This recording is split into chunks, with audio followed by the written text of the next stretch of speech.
DJ assault on them badass beats. What I'm giving them. Jefferson Ave, keep the party hype forever. Something to shake your ass to. Something to make that cash to.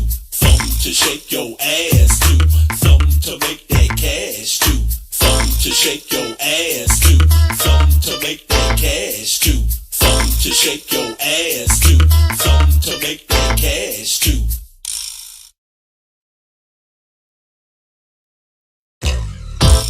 This is for the people who like to shake their ass. I'm giving you something to shake your ass to. DJ Assault, aka Craig Diamond, Jefferson Ave.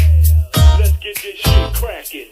Now which one of y'all hoes ready to clown with a nigga from the D-town? I put it down like Trey and Eminem. What I'm giving them, game that's infinite. Never forget me, bitch. Whether I'm rich or a pissy poor, whether I love all ladies or they're just all whores, whether I rock the top in a dubbed out coupe, whether I take you out to eat and order rat soup.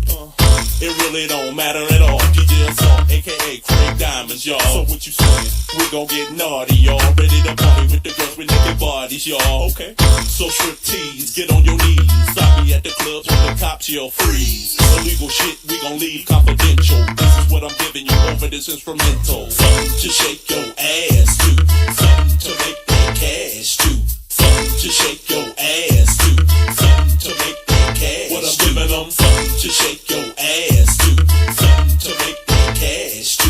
Something to shake your ass to. Something to make that cash. Came in the club like that. Ladies and gentlemen, boys and girls, children of all ages, welcome to the Conspiracy Castle. I'm your conspiracy asshole, Primetime 99, Alex Stein, on the grind all the time. Let's go, baby. It's Primetime 99. With a body like a goddess, she takes the cake. The bitch is thicker than a motherfucking milkshake. To shake that ass and titties too. Notice I'm running game and I'm tipping you this place. Let's go, baby. It's Prime Time 99. We are on the grind all the time. That's right, guys. Let's go. Come on, guys. Shake that ass tonight. If your ass is standing still, it's time to shake that ass a little bit. You don't have anything better to do. You need to exercise anyway. Shake it.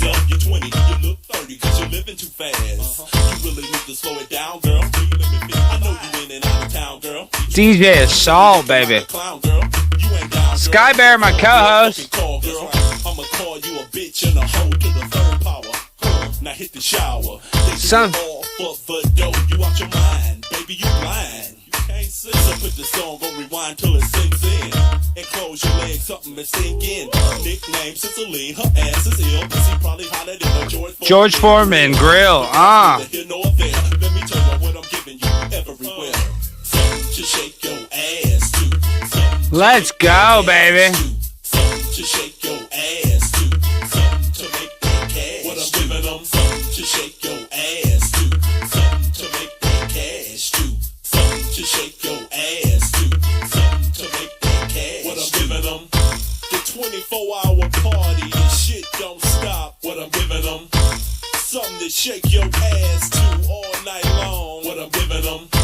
DJ Assault on them badass beats. What I'm giving them. Jefferson Ave, keep the party hype forever. What I'm giving them. Something to make that cash to. Something to shake your ass to. Something to make that cash to. Something to shake your ass to. Something to make that cash to. Something to shake your ass to. Something to make that cash to. All right, ladies and gentlemen, boys and girls, children of all ages, really welcome to the Conspiracy Castle. I'm your conspiracy asshole. Primetime 99 on the grind all the time, trying to get set up, trying to freaking get the stream going. Skyber's on my lap. You know, I just went live with Steven Ignoramus for anybody that was watching that.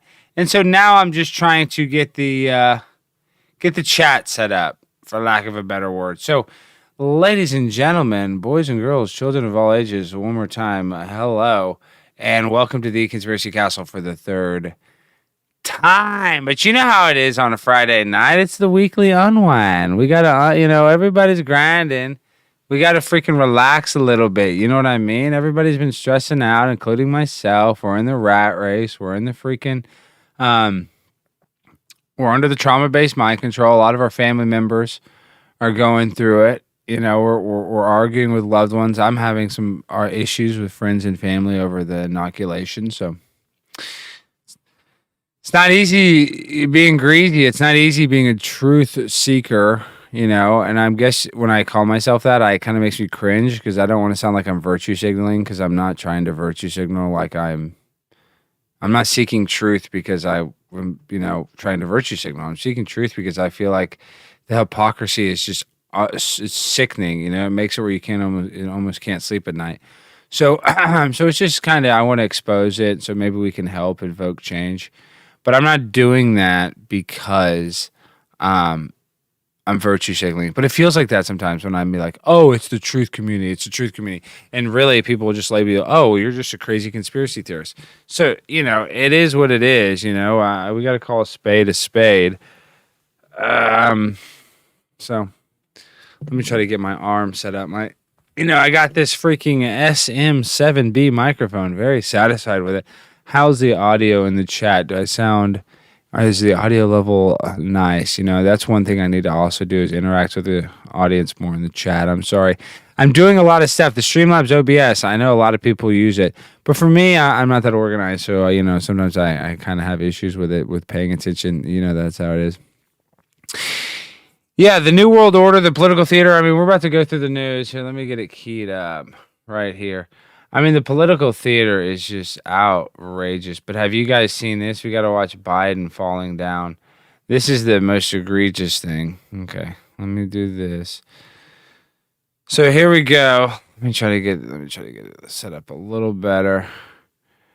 All right. Nothing to see here. How most of the left-leaning U.S. media totally ignored Biden's Air Force One stumble while the foreign press did their job. So look at the American press. No mention of it whatsoever. The foreign press, of course, it's on everything. Because if Trump would have fallen down, and this would have been, the world would have never stopped saying this. They would have never stopped airing this. It was Trump walked slow down a bridge. He walked down a wet bridge slow, and they said he couldn't walk. These people were so hypocritical, and it's just crickets. He falls down, and it's crickets. You're an ableist for making fun of him. Let's read this. Nothing to see here. How most of the left-leaning U.S. media totally ignored Biden's Air Force One stumble while the foreign press did their job for them. Major U.S. press outlets largely avoided mention of Biden tripping repeatedly. As of Friday afternoon, the homepages of MSNBC, CBS News, Washington Post, Los Angeles Times, and New York Times had no mention of Biden's stumbles. And this is our news. They won't even mention it. And it's just sickening because they would have mentioned everything about Trump. The Los Angeles, the foreign outlets appeared far more interested, devoting prominent coverage. U.S. outlets, including Drudge Report, TMZ, and Fox News, broke domestic blackout. Of course, TMZ, airs it. And let's watch the video. Let's see if that Instagram working. It's not working. The Instagram Live never works. It's not working anymore. I got to talk to them. And I pay $20 a month for that. Okay, let's go. Biden falling. Upstairs. Yeah, I know. It's kind of outrageous. She's falling up the stairs.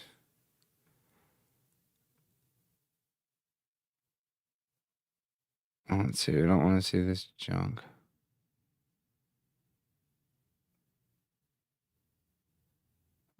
I don't know what this footage is.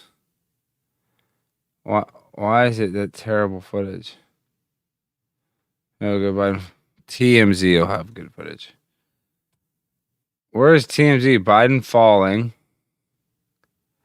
Let's see. Come on. Why is it so hard to find? To stay up to date with latest videos and trending news stories. Okay. Here we go. 1, 2, 3, boom, and we'll watch some memes. Oh. See, this has to be fake. I mean, what are the chances that he's just going to slip and fall like that? I almost think that's acting. That's like Jim Carrey from Dumb and Dumber. There's just no way. Like, why didn't he stop and try to catch himself the first time? I mean, he tripped over it 3 times. I mean, boom, boom, boom. I mean, I just don't understand how that's even possible. But, what can I do? What can I say? I mean, what can you say to something like this? I mean, it is what it is. I mean, this is the President of the United States. Let's go to playback speed. Let's do 0.25. Let's see what it looks like. We'll see it in slow-mo. So here he is. This is the President of the United States, the leader of the free world, the most powerful man literally, this is the most powerful man that exists today, allegedly. And here he is battling right there, Cotton. He just took a little misstep, but he's going to regain control. And he's not able to land his front big toe. Got in the way. And that's the carpet monster for the KO in the 3rd round. But it's okay. Biden's a champion. He's going to get back up. He's going to get back up just like those votes they found at 3 a.m. Just like the 3 a.m. votes. And there's our president. Wow. He's about to go into Air Force One like those illegal ballots in those illegal drop boxes all throughout those liberal counties. Joe Biden, once again, if you fall down 10 times, you get up 11. Joe Biden, the greatest, strongest, 81 million vote receiving president we will ever have. Thank you, President Biden. God bless America. We're so lucky that you're our president. We wouldn't live in a good world if you weren't our president. You are the best president that we've ever had. The smartest, most brilliant president. The best looking. The best walking. I know you had this stumble, but this is just for clout. You're just trying to, misdirect from the border crisis. So you're just going to fall down the stairs. And then we can just be like, oh my gosh, our president can't even walk. Yet there's 3,000 immigrants being transported to downtown Dallas, less than 5 miles from my house. So this is called political theater, where they do this to embarrass us, to mock us. And people are like, oh, Alex, you mock stuff. Yeah, I mock constantly. I do constant mockery. So I'm not, I don't want to be a hypocrite. But this is mockery, like him going up those stairs, falling, and then the press not covering it. Yet they knew it was going to get out. They know it's going to go viral. They just don't want to be, complicit in it, which, whatever. I mean, the Democratic Party owns the media. That's obvious. But this is bad. This is a bad look for the United States of America, that Joe Biden is incapable of going up a staircase.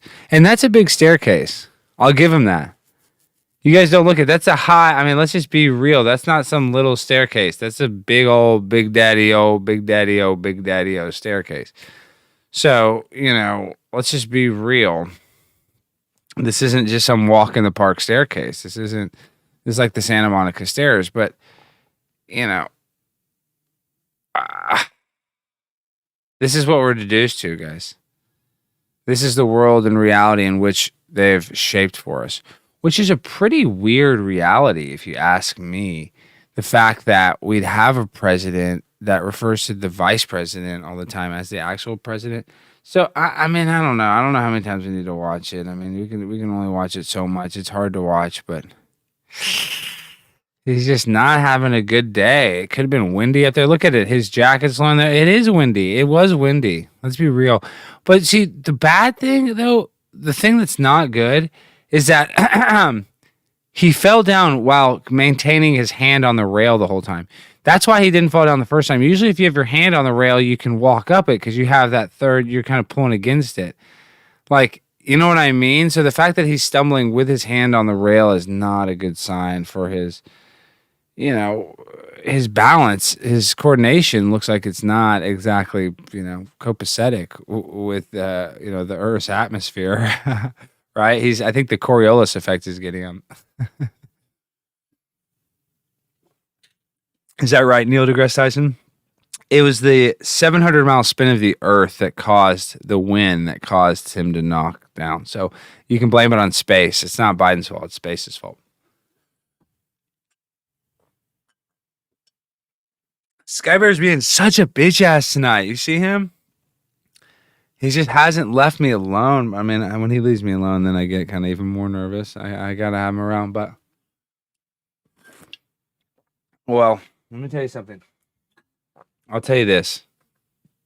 Biden is a very sad excuse for a presidential leader. And it's really sad that he got in the position that he's in. But what are you going to do? I mean, at the end of the day, there's an evil group that controls the world. And, oh, you're a conspiracy theorist. Well, let me tell you something. Biden is not America. He's not interested in the betterment of America. There's no doubt about that. I mean, his situation at the border and just much is all you need to know. I mean, the way they lie to us is absurd. So the hypocrisy is real. We're kind of in this upside down world where, the president is just eating crap. And I mean, it's not like he's drunk. I mean, it'd be different maybe if he's like wasted or something, which I don't believe that to be the case. So it's just, it's a weird situation for everybody around.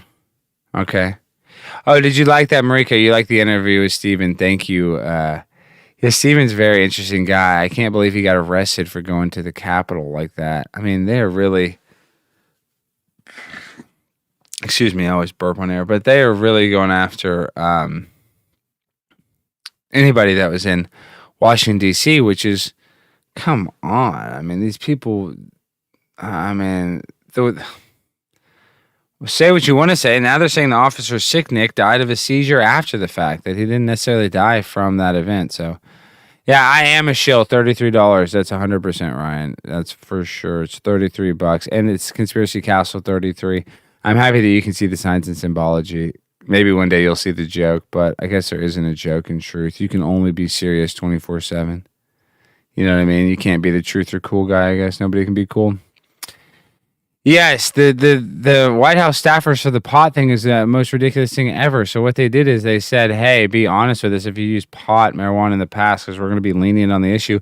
And then all the staffers that admitted to using as a child were fired because they said they couldn't get security clearance. So give me a break. I mean, this is terrible that people fall for this trap. Like the Democratic Party is the most hypocritical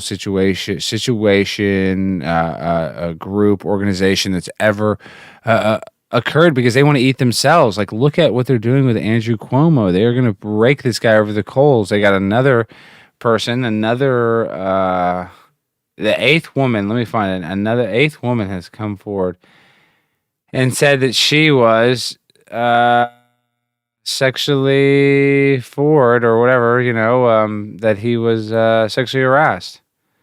Let me try to find it. This is absolutely crazy. And Cuomo won an Emmy, guys. He was the shining star of the Democratic Party. He was like the number one antithesis of her. Let's look at some of these memes we didn't look at. Let's see if we can get some of these memes.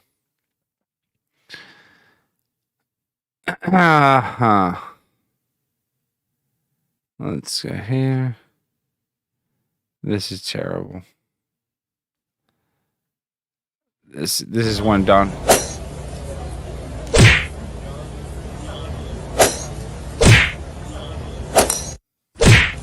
Wow, now that is funny. Come on, that's funny.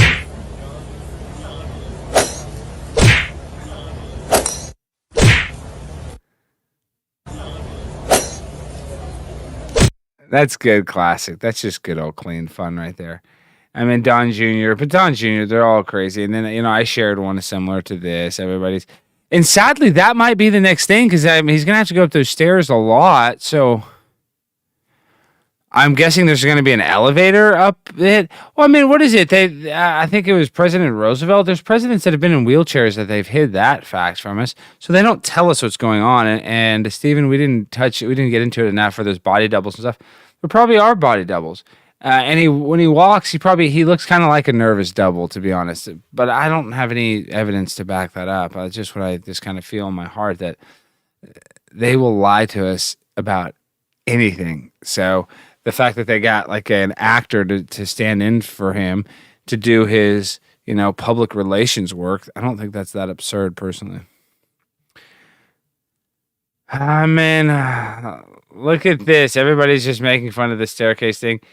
And I don't want to make fun of him. He is an older man. Let's be real. I mean, I don't want to just make fun of him. It's not easy. It's not like my dad. If my dad tripped on the stairs, I wouldn't want the world to just bash him. And I want to root for Joe Biden in the fact that I want America to not be a shriveled up cuck country and lose to all these other, world powers. I don't want to just, become a socialist nation. Like, I still have some hope for the country. So I have hope for Joe Biden still. I know that sounds crazy for a person that believes that there's an evil cabal running the world. Like, I still have a little cognitive dissonance in that. Like, I want things to be good. Do I think that's going to happen? Probably not. But in my heart of hearts, I do want Joe Biden to help people.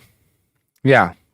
I don't know if he's going to do that. I don't think he's going to do that, but I would want that to be the outcome of his presidency. He shouldn't be totally bashed for falling down the stairs. All of us can fall down the stairs. But it's not just the staircase. This is just one example of a chain of evidence that shows that he's not really at 100% to operate a Starbucks, to even be a barista at a Starbucks, much less the leader of the free world. Like, I think that should be the minimum requirement. And I'm not saying Trump is some smart guy, but I think Trump, if he had to, for an episode of The Apprentice, said, Trump, you have to manage a Starbucks. You have to learn how to use a register. You have to learn how to make a few drinks. And it's a 24-hour challenge. And if it's Joe Biden and President Trump in this challenge, this fake challenge on The Apprentice, Joe Biden would have no idea what to do with a machine and all that stuff. He wouldn't be capable. At least Trump would be able to put on an apron, take an order. I'm sure he could figure out, he knows how to work an iPhone, so he could work a digital register. I don't believe Joe Biden can use an iPhone. Do you guys think that? Let's see if there's pictures of Biden. I'm sure there's pictures of him with an iPhone, but let's see if Biden iPhone. Joe Biden using iPhone. I mean, the guy rode the train every day to work. Look, he doesn't know how to use that phone. Yeah, I mean, look at this. He doesn't know even how to hold that on his face. So that's what I'm saying. At least Trump knows how to use a smartphone. So, like, that should be the minimum requirement of a president, the ability to be able to use a smartphone. But we don't get that ability with our presidency anymore. Our presidents are not capable of using a smartphone. That's kind of funny, Derrick Henry running him over. I mean, like I said, we don't need to beat the horse to death. He fell down the stairs. I'm making fun of him, so I'm being a hypocrite right now. But I don't like to see it. But this is just an example of more to come, I believe, in the near future. And are they going to 25th Amendment him? Probably. And it's probably going to be like the biggest virtue signal you've ever seen. Oh, this is so brave of him to step down, and he's the man of the people, and this is the newest cool. Look, this is how you know it's all fake. Current Cuomo aide 33. See, now this is how they put 33 in there. I show you, I put 33. Now here, this woman comes out of nowhere. She happens to be a 33-year-old, accuses embattled governor of sexual harassment, claims he ogled her, told her she was beautiful and Italian, and called her Mingle Mama. That doesn't seem that bad. Honestly, to tell a woman that, and I'm on Cuomo's side a little bit. I don't know. To be a little flirtatious with women as a public official that's getting votes and talking to people. I'm not saying he has the ability to touch anything, and if he did anything sexually, he's a terrible person. But these women that are accusing because he ogled her or he kind of said a flirtatious thing like saying you're beautiful, I don't think that's sexual harassment. Now to be like, oh, I like your big ass titties, that's sexual harassment. To be like, you're beautiful, I think that is normal. I mean, I think that's just, wow. I mean, I've said that to a woman, you're like, wow, you're very beautiful. You know, I mean, I say that to women that aren't beautiful. It's not, that's a nice compliment. You look beautiful. That's nice. So, for the women that it's like, oh, he called me beautiful. Okay, so what? That's a nice thing.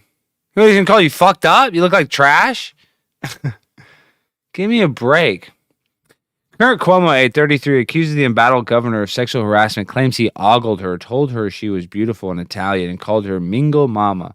Alyssa McGrath, 33, said the governor, 63, ogled her, called her and her co-worker Mingo Mamas, and asked about her lack of a wedding ring. Ooh. He's a single man. I mean, come on. Well, give me a break. She probably loved that he's hitting on her. But, I mean, I believe women. I'm not anti-women. I'm just, it's always, oh, he sexually harassed me. He called me beautiful. Give me a break. She also claimed he looked down her shirt to compliment her on her necklace and told her that she's beautiful in Italian. Rita Glavin, a lawyer for Cuomo, responded to McGrath's allegations by admitting he used Italian phrases like, ciao, bella, ciao, bella. Well, he's Cuomo. He's Italiano. He's Italiano, honey. He's going to say Italiano. Oh, let me turn this off. He's going to say Italiano things, my guy. He's Italiano. He says, a mambo Italiano, ambo. Mambo Italiano, mambo Italiano, That's a good song. Another current aide of Governor Andrew Cuomo has accused him of sexual harassment. Alyssa McGrath, 33, said the governor, 63, ogled her, called her and her co-worker Mingo Mamas, and asked about her lack of a wedding ring, according to the New York Times. The New York Times conducted several interviews with McGrath over the past week in which he described the governor's pattern of flirtatious banter. Oh my gosh, y'all have flirtatious banter? Lock him up. Throw away the key. She also claimed he looked down her shirt to compliment her on her necklace, told her that she's beautiful in Italian, and kissed her on the forehead during an office Christmas party in 2019.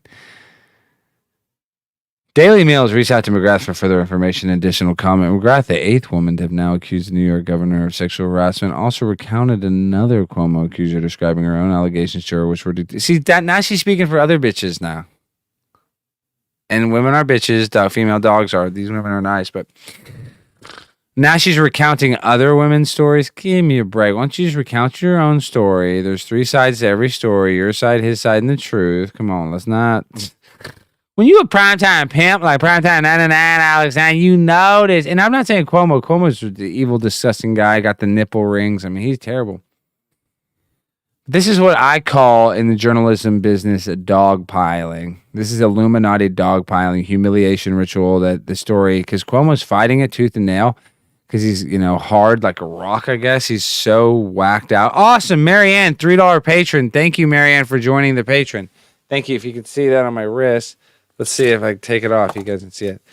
Marianne, thank you for that, Marianne. This is it, focus. I don't know if you can see it. Maybe it's too close. I don't know if it can focus on that, but it's focused on me. Thank you, Marianne. And if you guys want to join, the link in the description for the Too Hot for TV, March 31st, I'm doing a stream. And I'm going to do a patrons-only stream before then. I just don't know when. But the main one, the Big Daddy one, is going to be March 31st, Too Hot for TV. And it's going to be freak nasty. We're going to talk about the shit that is not sexually X-rated, but I'm saying maybe a little bit. It's going to be faded and X-rated. And if you aren't mentally, ready, you might not be able to handle it. So... it's only for the big dogs out there. If you're not a big dog and you don't go to the club, ho. I need dogs in the chat. Big dogs. Mental fitness, mental pit bull status. No baby back bitches in this zone. We are tough like nails. We are warriors. Back to Cuomo's humiliation ritual. Oh, you're a mingo mama. Oh, you're such a mingo la mama. She's very beautiful. Very attractive woman. Nice facial symmetry. Nice hair. Looks like she puts herself together well. Nice earrings. I mean, that's the necklace. I mean, come on. You're wearing a thing that's more low cut. Why don't you just go to work in a G-string and a thong, panties? You're going to do like that. I mean, come on. The unnamed woman, who is Cuomo's sixth accuser, is claimed sixth accuser. They like that. The number 33 and a 6 in this article for the people that are scoring at home. For your scorecards at home, there's 133 and now a sixth accuser mentioned.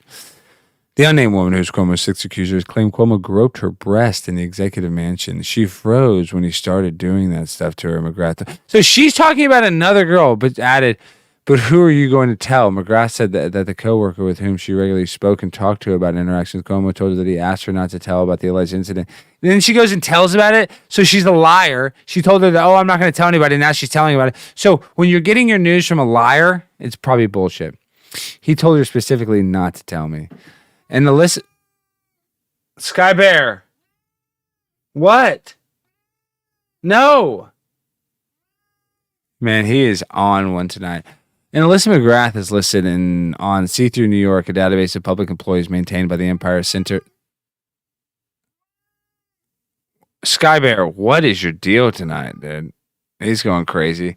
Sorry for the people in the chat that are allergic to cats. I apologize. I know how those meows can get your, allergies going.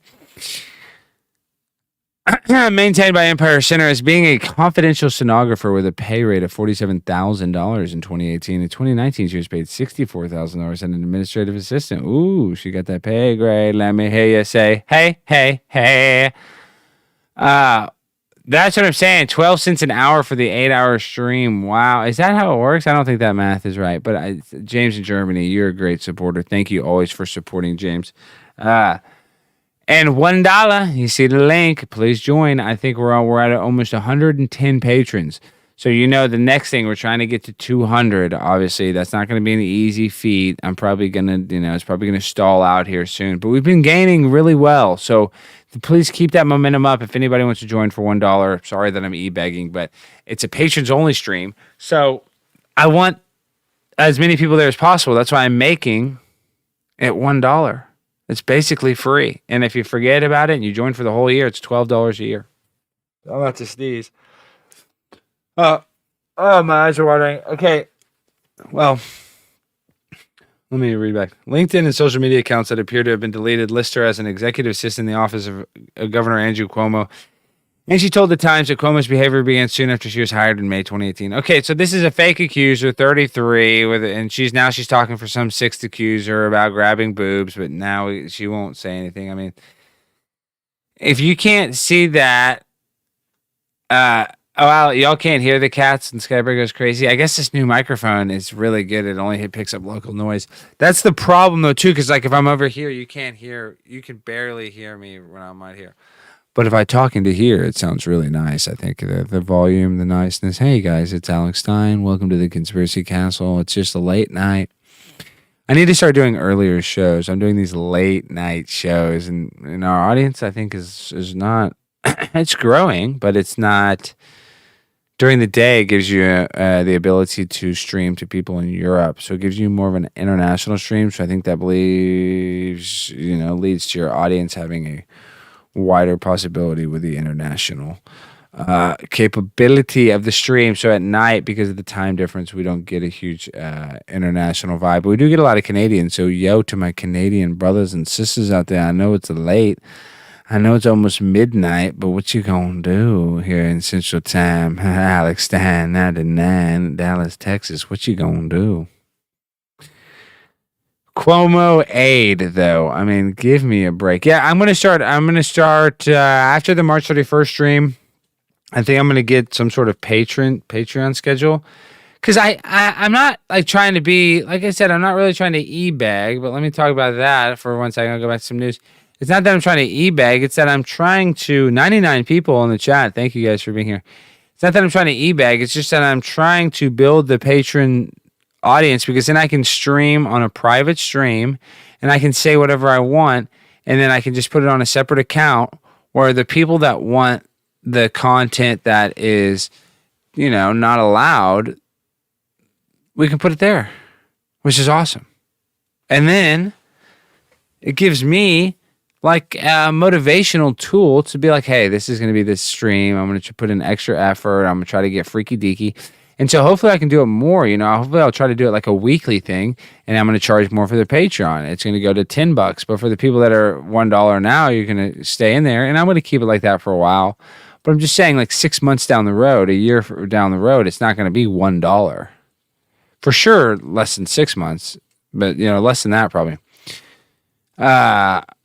So, I'm just telling you, now we're losing people because I'm talking about e-begging. I know it's so annoying, but just to consider, and I know people are anti-Patreon. If that is the case, contact me on Instagram the day of the stream, and I'll figure out how to get you the link to the thing, because I'm not a freaking jerk. I'm going to let you be a, pimp. I'm going to let you come on the bitch and talk.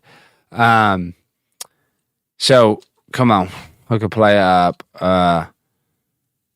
That's all I'm saying. Oh, tomorrow night, too, we got to talk about this modern day debate. We're going to be debating 9/11, and I'm sure the person I'm debating is a troll. But maybe we'll get a little patron hit from that. I don't know. I mean, that's good. We're going on another channel. I don't know. I mean, we're trying to expand this, guys. We're trying to get the Conspiracy Castle grinding and shining, but what can you do? It's not easy. The people don't want to freaking wake up. They want to stay in that cognitive dissonance zombie mode, which sometimes I can't blame them, because I consider myself a matrix breaker, but sometimes I have to go back and plug in, like Neo has to go back in and mess with the software. Sometimes I have to get off the ship and do that. We all have to do that. It's like when we have interactions with all these people that are normal sleepyhead type people, or whatever you want to call them, people that are zombified. But that's the world we live in. It's upside down. I mean, they're putting in legislation on trying to give kids the ability to cut off their wiener. So, we live in a really, really, really, I wouldn't say like just unique, but a system built and set up by evil people in order to take away our happiness. Yes. And that is as conspiratorial as you can be, I guess. But you just look at the situation right now. If they really cared about our health, they'd give us free health care. They don't. Nobody cares about our health. They've never cared about our health, But now, like, health is the most important thing. It's very disingenuous. So I don't know how else other people are going to wake up to what's going on, because, like, this is the most blatant thing a conspiracy theorist could ever see. Now that it's already here, and you put the freaking magnifying glass on it, and you get demonized as a domestic terrorist, basically. That's a new idea of any conspiracy theorist is a domestic terrorist. But what about, I watched a little bit of the debate. Should we watch a little bit? Let's go to modern day debate. I think Nathan was in Dallas today. He texted me. I didn't really want to hang out, to be honest. I like Nathan. I don't know. I didn't want to do anything. Let me go to YouTube. I know that's a lame, probably. Let's go to modern day speaking, because I'm going to be on modern day debate. Let's see a little bit of it. Let's see. Of that car's rotation. So now imagine that you are driving your car at a constant 60 miles an hour, constantly turning, but the same type of motion as you are with doing the donuts in the parking lot. But instead, you are, say, driving the perimeter of Utah, or a circle approximation of the perimeter of Utah, right? It's the same thing. You're turning at a rate of 60 miles an hour, right? But you're not going to feel it in nearly the same way as you do when you're doing donuts. And you probably won't even notice that you're turning if you're not paying attention to your compass. And that's because the size of the circle matters, right? So Earth real big, right? And that matters a whole lot when we're talking about planetary scales of motion of the atmosphere. I'm concerned I'm getting close to my 10-minute mark. I didn't see when I started, but those were my 4 main points. And so I guess I can concede the rest of my time to Nathan. Thank you very much. We will now kick it over to Nathan Thompson. Want to let you know, if it's your first time here at Modern Day Debate, we are a neutral platform hosting debates on science, religion, and politics. And so, if this is your first time here, hit that subscribe button, as we are thrilled to have many epic upcoming debates in the future, including tomorrow night. We'll have a juicy one. And so with that, we'll kick it over to Nathan Thompson for his 10-minute opening statement as well. Nathan, the floor is all yours. Thanks, James. I really appreciate the platform you run and the work you do. I've been a Patreon of you for a while, so thanks for that. All the debates you do, you put a lot of work, not just into the debate, but behind the scenes. Maddie, thank you for joining me for the debate. I appreciate you taking the time to chat with me. To the audience, if you don't know who I am, my name's Nathan Thompson. I used to have a YouTube channel called Nathan Thompson, but that got deleted. I used to run the largest flat earth research group in the world, 150,000 members, but that got deleted. So the truth is getting buried, guys. They don't want anyone saying anything against High Priest Fauci or the Lord and Savior of COVID, Bill Gates. So just be careful out there. Make sure you test all things yourself and hold fast to that which is true. I'm sorry, Maddie, but your entire opening was not proving Earth's a globe. You're just talking about stuff I say. So I think you have the same problem as a lot of the people who come into this and try and debate flat Earth. It's that you haven't tested Earth yourself, and that's kind of what I've done full time for the last 5 years. So it's a big problem, condemnation before investigation. We're trained to do this in school. The idea of flat Earth is taught as a sign that someone's, abject, ignorant, moron. And the idea of globe is always portrayed as, such a savior of science and everything. They ingrained that in our minds. And so you can lead globe earthers to flat water, but you cannot make them think critically about the shape of the Earth. But once you go flat, you never go back, guys. The truth is incontrovertible. Malice will attack it. Ignorance will try and deride it. But in the end, there it is. And an honest person, when proven to be wrong, must admit he is wrong, or he no longer remains to be an honest person. So the scriptures that I read, guys, say test all things and hold fast to that which is true. So if anyone says, Nate thinks it's flat because it's in the Bible. Well, what's also in the Bible is test all things and hold fast to that which is true. Now, one of the things I've been doing on my Clown World Tour journey is getting to the bottom of these 150 proofs or so.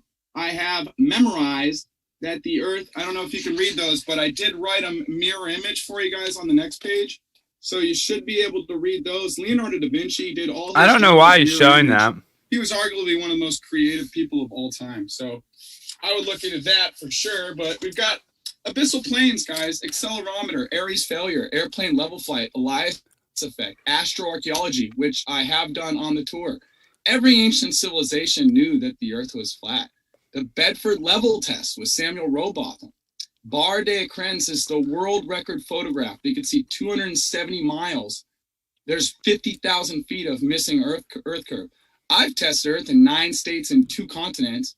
It's flat everywhere. Not just that, but the sky is a map and a clock. We have 88 constellations and a northern pole star. They've been using the northern pole star and the 88 constellations to celestial navigate the oceans since all of recorded history. They use astrolabes and sextants, and we're not blasting through space, okay? They say on the mainstream model, Earth's moving 500,000 miles through the Milky Way. It's moving around the sun 66,600 miles an hour.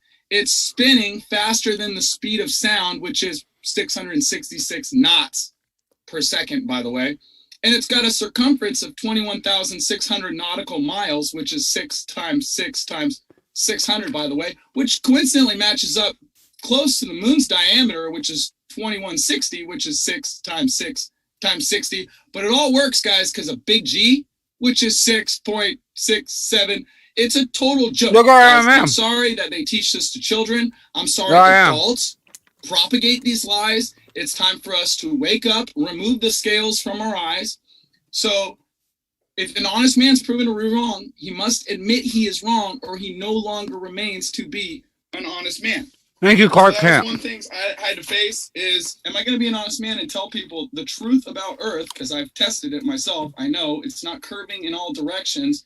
If Earth's a ball 24,901 miles around, like they say, that would necessitate the Earth curve would be 0.666 feet per mile squared. I didn't make up that number. That's according to Pythagorean theorem. Sagitta, and AutoCAD, which is an engineering program they use to make parts. Okay, I didn't make this up. This is the globe Earth map. So it would curve that way in all directions. The problem is, let's say you include the observer height. Well, you include the observer height, now the horizon would be 1.225 times the square root of the observer's height in feet. So at 1 foot, the horizon would be 1.225 miles out from the observer. The problem with that is we falsified it with the black swan.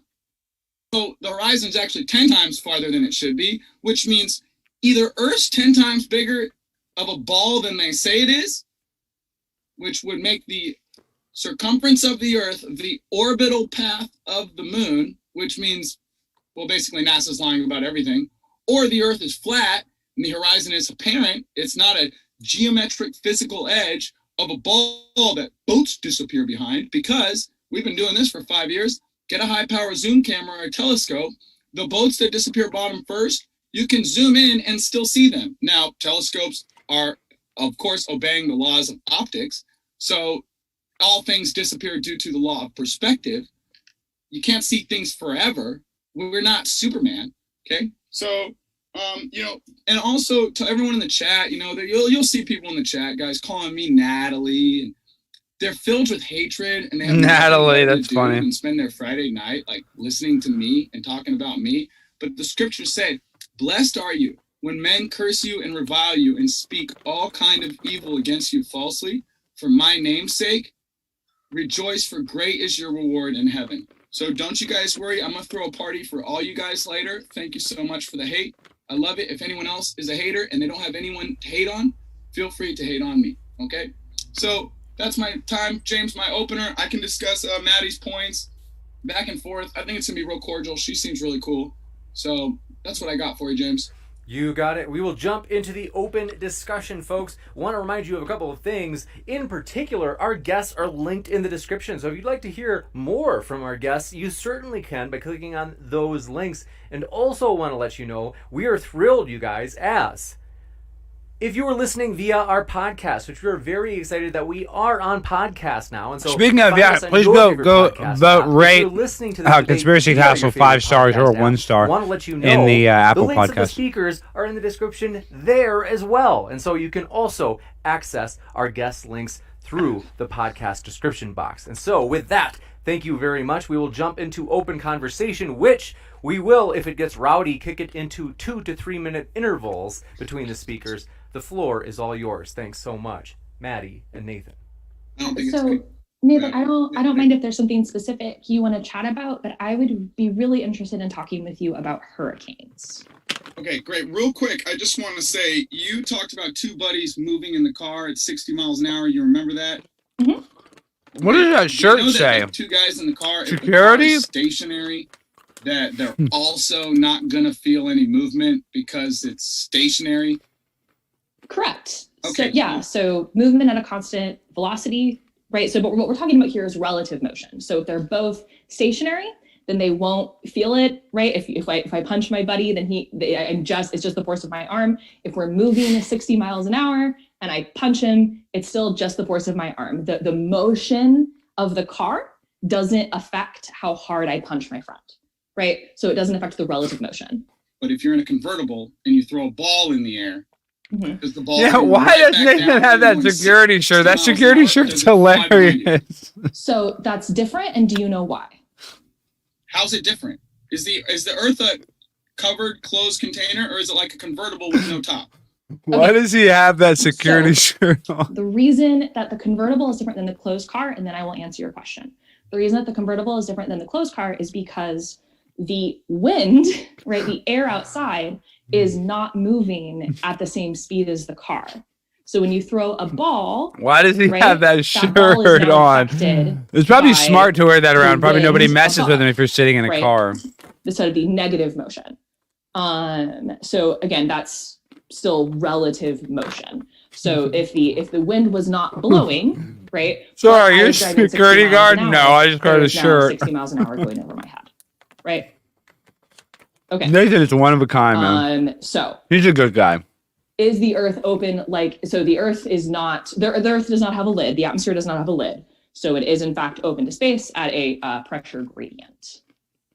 So very analogous to my convertible example, not analogous to your car example. Now, what you're saying defies the laws of fluid dynamics, okay? Which law of fluid dynamics? I know a lot of fluid dynamics, so which law? Great. So if you could chill out 1 second, I'm going to talk about it. So we go left and right with this paper, okay?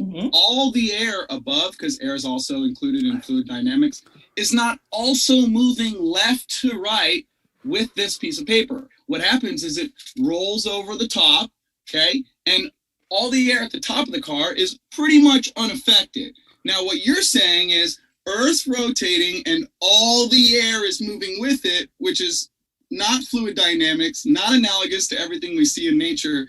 Can you demonstrate that or not? No, the shirt's funny though. I'm not hating. It's probably smart to wear it. So this is funny. So same thing with like the ocean, right? Okay, so the difference here, right, is that the atmosphere is part of the Earth system, right, and it is held to the Earth by gravity, right? So the atmosphere is held to the Earth by gravity. So then, I guess I'm not even sure. How is your question? How does the Earth's atmosphere move with the Earth? That's your question. No, what's your question? I asked if you could demonstrate it. You said yes, and then started talking about magical gravity glue, which never been proven. I want to get to in a minute whether we're talking about Einsteinian or Newtonian gravity, because neither of those have ever been proven, and they've been falsified by things like terminal velocity. That's so not true, dude. But let's put the gravity aside for a second. Terrestrial Mac, thank you for getting a t-shirt. Thank you, Terrestrial Mac. Behavior of the Earth's atmosphere, like the boundary between the atmosphere and space. Like I don't understand. So okay, I'm trying to get you to demonstrate what you're saying happens. Can you demonstrate all the gas moving with the object spinning the gas or not? Tornado. Tornado is an object that is spinning gas where everything then also moves together. Okay, but hurricanes behave the same way. What's the cause of a tornado? The cause of a tornado is of a warm, moist air mass colliding with a cold, dry air mass. So not the Earth rotating. No, different thing causing the rotation. Okay. So what I asked is you to demonstrate one thing spinning, causing all the fluid to move with it, cohesive as one synchronous body. Not a tornado. You can't use hurricanes either. So you get a turntable, right? Or like a pottery wheel, right? Okay. So you get it spinning at a constant rate. You put a bowl, right? Yep. And at first, the water might splat and fill that bowl with water, put it on the rotating pottery wheel. Okay. At first, some of that water is going to splash out, but as that whole body spins up to speed, it will make a parabolic shape and be constant, the whole thing moving at the speed of the table, not at a relative motion. That's not what happens with a blender. Cool. That's absolutely what happens with a rotating table. Okay, but not with a blender. So when a blender spins, okay, so the Earth has topography. It would blend the atmosphere, which is actually what mainstream science teaches, that we have a Coriolis effect. So you, right now, the atmosphere moves as one cohesive body. You're what's called a Coriolis denier. You are denying mainstream science and what mainstream science says. So do you know that? I'm an atmospheric scientist. I'm not a Coriolis denier. Coriolis force is absolutely real. And as a whole, the atmosphere is moving with planet Earth, and then variations are atmospheric circulation and winds. But we're not here to talk about general atmospheric circulation driven by, we can do that if you want. If you want to talk about thermally driven atmospheric circulation and how the Coriolis force affects that, we absolutely can, but you're completely misunderstanding if you think that what I just said is against mainstream science. No, it is. You just said Coriolis force is real, and then you said the atmosphere moves with the Earth. Now, those are actually contradicting terms, so I'm going to need you. They are not. Can you stop interrupting me, please? Well. So I'm going to need you to please define what Coriolis is. Coriolis is a force which acts on a rotating fluid. Easiest way to think about it is if you have a bead, you put it on a bike spoke, you spin the bike spoke, that bead is going to move radially outwards from the center of the bike spoke. So what happens for Earth system, right, is here in the northern hemisphere where I live, the Coriolis force causes air to move, it's to the right of its own motion, right? And this happens, again, something has to be about 1,000 kilometers across to notice the Coriolis, to notice Earth's rotation. You also have to be north of about 10 degrees latitude because Coriolis increases from 0 at the equator to its maximum at the North Pole, with the beta plane approximation being a maximum at the equator and goes to 0 at the pole. But that's important for weather forecasting, not so much for what we're talking about. It's kind of in the details. So that is why hurricanes, northern hemisphere hurricanes, are always going to rotate in a counterclockwise direction. Southern hemisphere hurricanes always rotate in a clockwise direction. Tornadoes, however, because they are much smaller, can rotate either clockwise or counterclockwise. Are you done? Answered your question? No, you didn't at all. So you said it's a force that affects rotating bodies, and then you use the beads. Please don't interrupt me. I know you want to talk. Okay, I can see your mouth like start to open, and then you close it. Like just chill.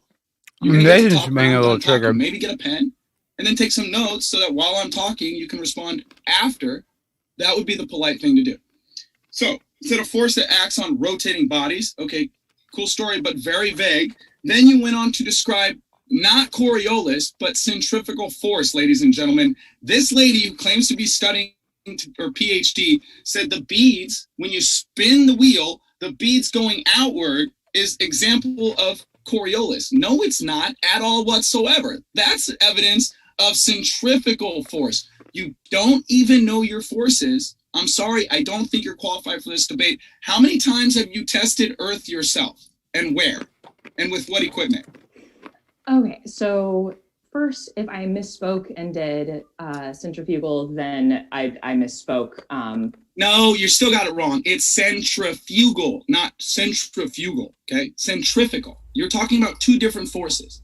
You still haven't got it right, okay? Just so you know. We're now going to give Maddie a chance to talk. Yeah. Okay. So one, No, sure, it's so plain. Is not something which affects rotating bodies. It's a force which affects objects that are on rotating bodies. Important difference there. What objects does it affect? Nathan, I do want to give her a chance to respond to all the points that you had made.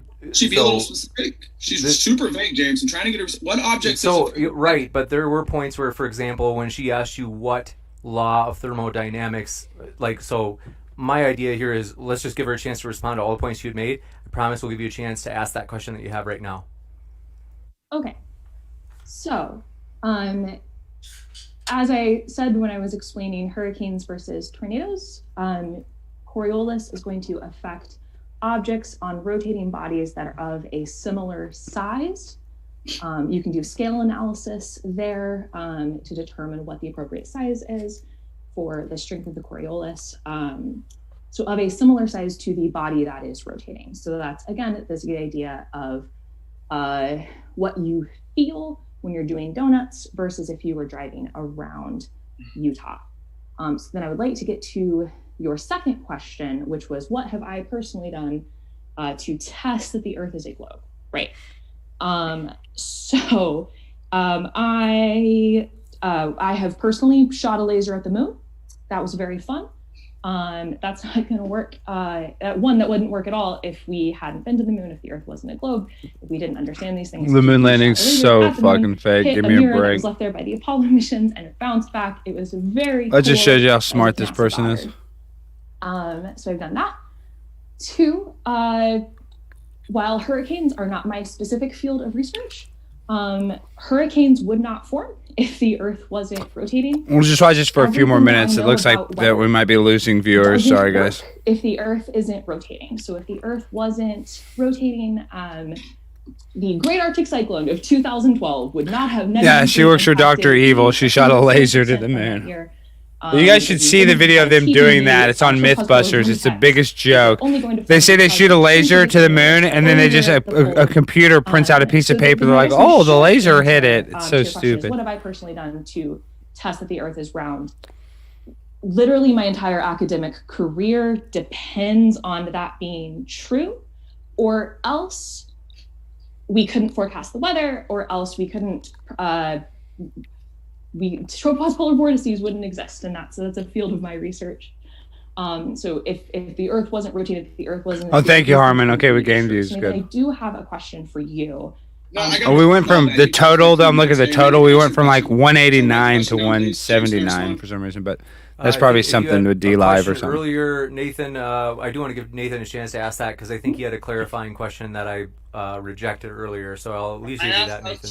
I asked how she tested Earth. She said, I pinged the moon, which doesn't prove the floor curves at all. Also, just so you know, you said you hit the mirrors that NASA left there when they were doing donuts in the rover 60 years ago, but can't go back and talk to the president with a turn-dial telephone. What a joke. But the problem with that is they pinged the moon in the early 60s before the mirror was up there. Did you know that? I do know that. What we measured specifically was the time it took to get there and come back. So you can't get that reflection, the precision without a mirror. So you can hit the moon with a laser without a mirror. It was USC, I believe. They shot a laser to it the year before they ever had even reflectors on the moon. And you don't know the medium that's traveling through either. You assume it. You want to go with, I don't know the speed of light. Yeah, well, it's a rate of induction. There is no speed of light. It's assumed. You don't have a medium in light as powerful as the vacuum of space to test light and confirm. So it's all based on assumptions. Now, on top of that, that was your first point. Then you said your second testing Earth and proving it's a globe was everything you know about hurricanes would Alex, work prime time 99. Now, I have to ask you this. Do you know what an electromagnetic wake is? And if you do, what is it? An electromagnetic wake. I'm going to go ahead and let you explain what that is. So you don't know what it is. So of course you don't understand how hurricanes, it's not in your textbook. They're not teaching you how they actually work. So of course you're going to say, well, I don't have to test Earth. They just ping out hurricanes. And then I know a lot about weather because I read a lot of books, but you don't even know what an electromagnetic wake is, Maddie. So why don't you tell me what an electromagnetic wake is? Well, okay, why don't we talk later? Because I got a lot of other things to cover. Like, for example, you said it has to be true or we couldn't forecast. Do you know the forecast is wrong like 50% of the time? I travel around full time. You have some data for that? I travel around full time looking at the forecast, and trust me, they're not always right. Are you going to say they're always right with the forecast? I'm not going to say they're always right. I'm saying okay, great. So they're wrong. So basically you're saying if we didn't know the Earth was a globe, we wouldn't be able to get the forecast wrong sometimes. Like, that's your argument. This is a joke, guys. Maddie, where have you tested Earth and found it curving in all directions? So I'm going to go back to the point you said earlier, which was you asked me, did I know that the forecasts are wrong? So let's take hurricane trajectories. That's a good one. By we in the National Weather Service forecasts the location of a hurricane 3 to 5 days out with about 90% accuracy. So do you want to go with that that's incorrect? If we look at 90% accuracy, so you're saying that they're wrong sometimes. Everything is wrong. Wow, this sometimes. completely ruins your whole argument. 90% of the time. Which is okay, Maddie. Hold on. I do want to. Nathan, I know how bad the aspartame is. Gosh, I know. I'm addicted to it. Whether or not they're wrong. She's talking to herself. No, you did ask something to the effect of, so they are wrong sometimes. I gotta quit the diet soda. I gotta quit. She just said it's terrible. Yeah, she conceded 10% of the time, and so you had brought up that they are wrong that 10% of the time as a response to her pointing out the 90%, and so I want to give her a chance to respond to that. And if you look overall at just general weather forecasting, numerical weather models have an accuracy of, I think it's in the 70s for a 7-day forecast. If you look at how that's improved over the last few decades, so a great example would be the recent snowfall in Texas that was forecasted 7 days out that the snowfall was going to happen. So everything has errors, right? Everything has errors. Nothing is perfect, especially when we're predicting the future, right? But weather forecasting is incredibly good. And it wouldn't be if the Earth wasn't a rotating sphere. Everything has errors. What about the eclipses? Can we predict the eclipses or no? So forecasting eclipses is not my field. Thank you, Harmon. But knowing when a lunar eclipse is going to happen, we do know that long time in advance. Oh, okay. But are they wrong or are they right? You said you can't predict everything perfectly. But are they wrong? Because they actually use the Soros cycle, which was way predates the globe model. Are you familiar with the Soros cycle? If you want to talk about the differences in orbital mechanics versus fluid mechanics and why those are fundamentally different, we totally can. Why can't you just answer a question? I asked you if you knew what the Soros cycle is. The answer is yes. Let's give her a chance. Like Nathan, what you can do is I don't know what it is. Nathan, what I'm okay with is after she finished, if you want to say that and you want to say, hey, I did ask a question earlier and you still haven't answered it. You only said this. That's okay. But I do want to give her a chance to respond because there is some interrupting here. So again, if you want to talk about the difference between forecasting an eclipse versus forecasting the weather, I'm all to do that, but those are very different in terms of your exact question of what a Soros cycle is. I don't know that term off the top of my head. Yeah. Okay, well, it's how we predict eclipses, and they are accurate all the time, just so you know. Like, they've never predicted an eclipse and then had them be wrong when the prediction is, just so you know. Now, I have a question. Are sun rays parallel or are they not parallel? Parallel to what surface?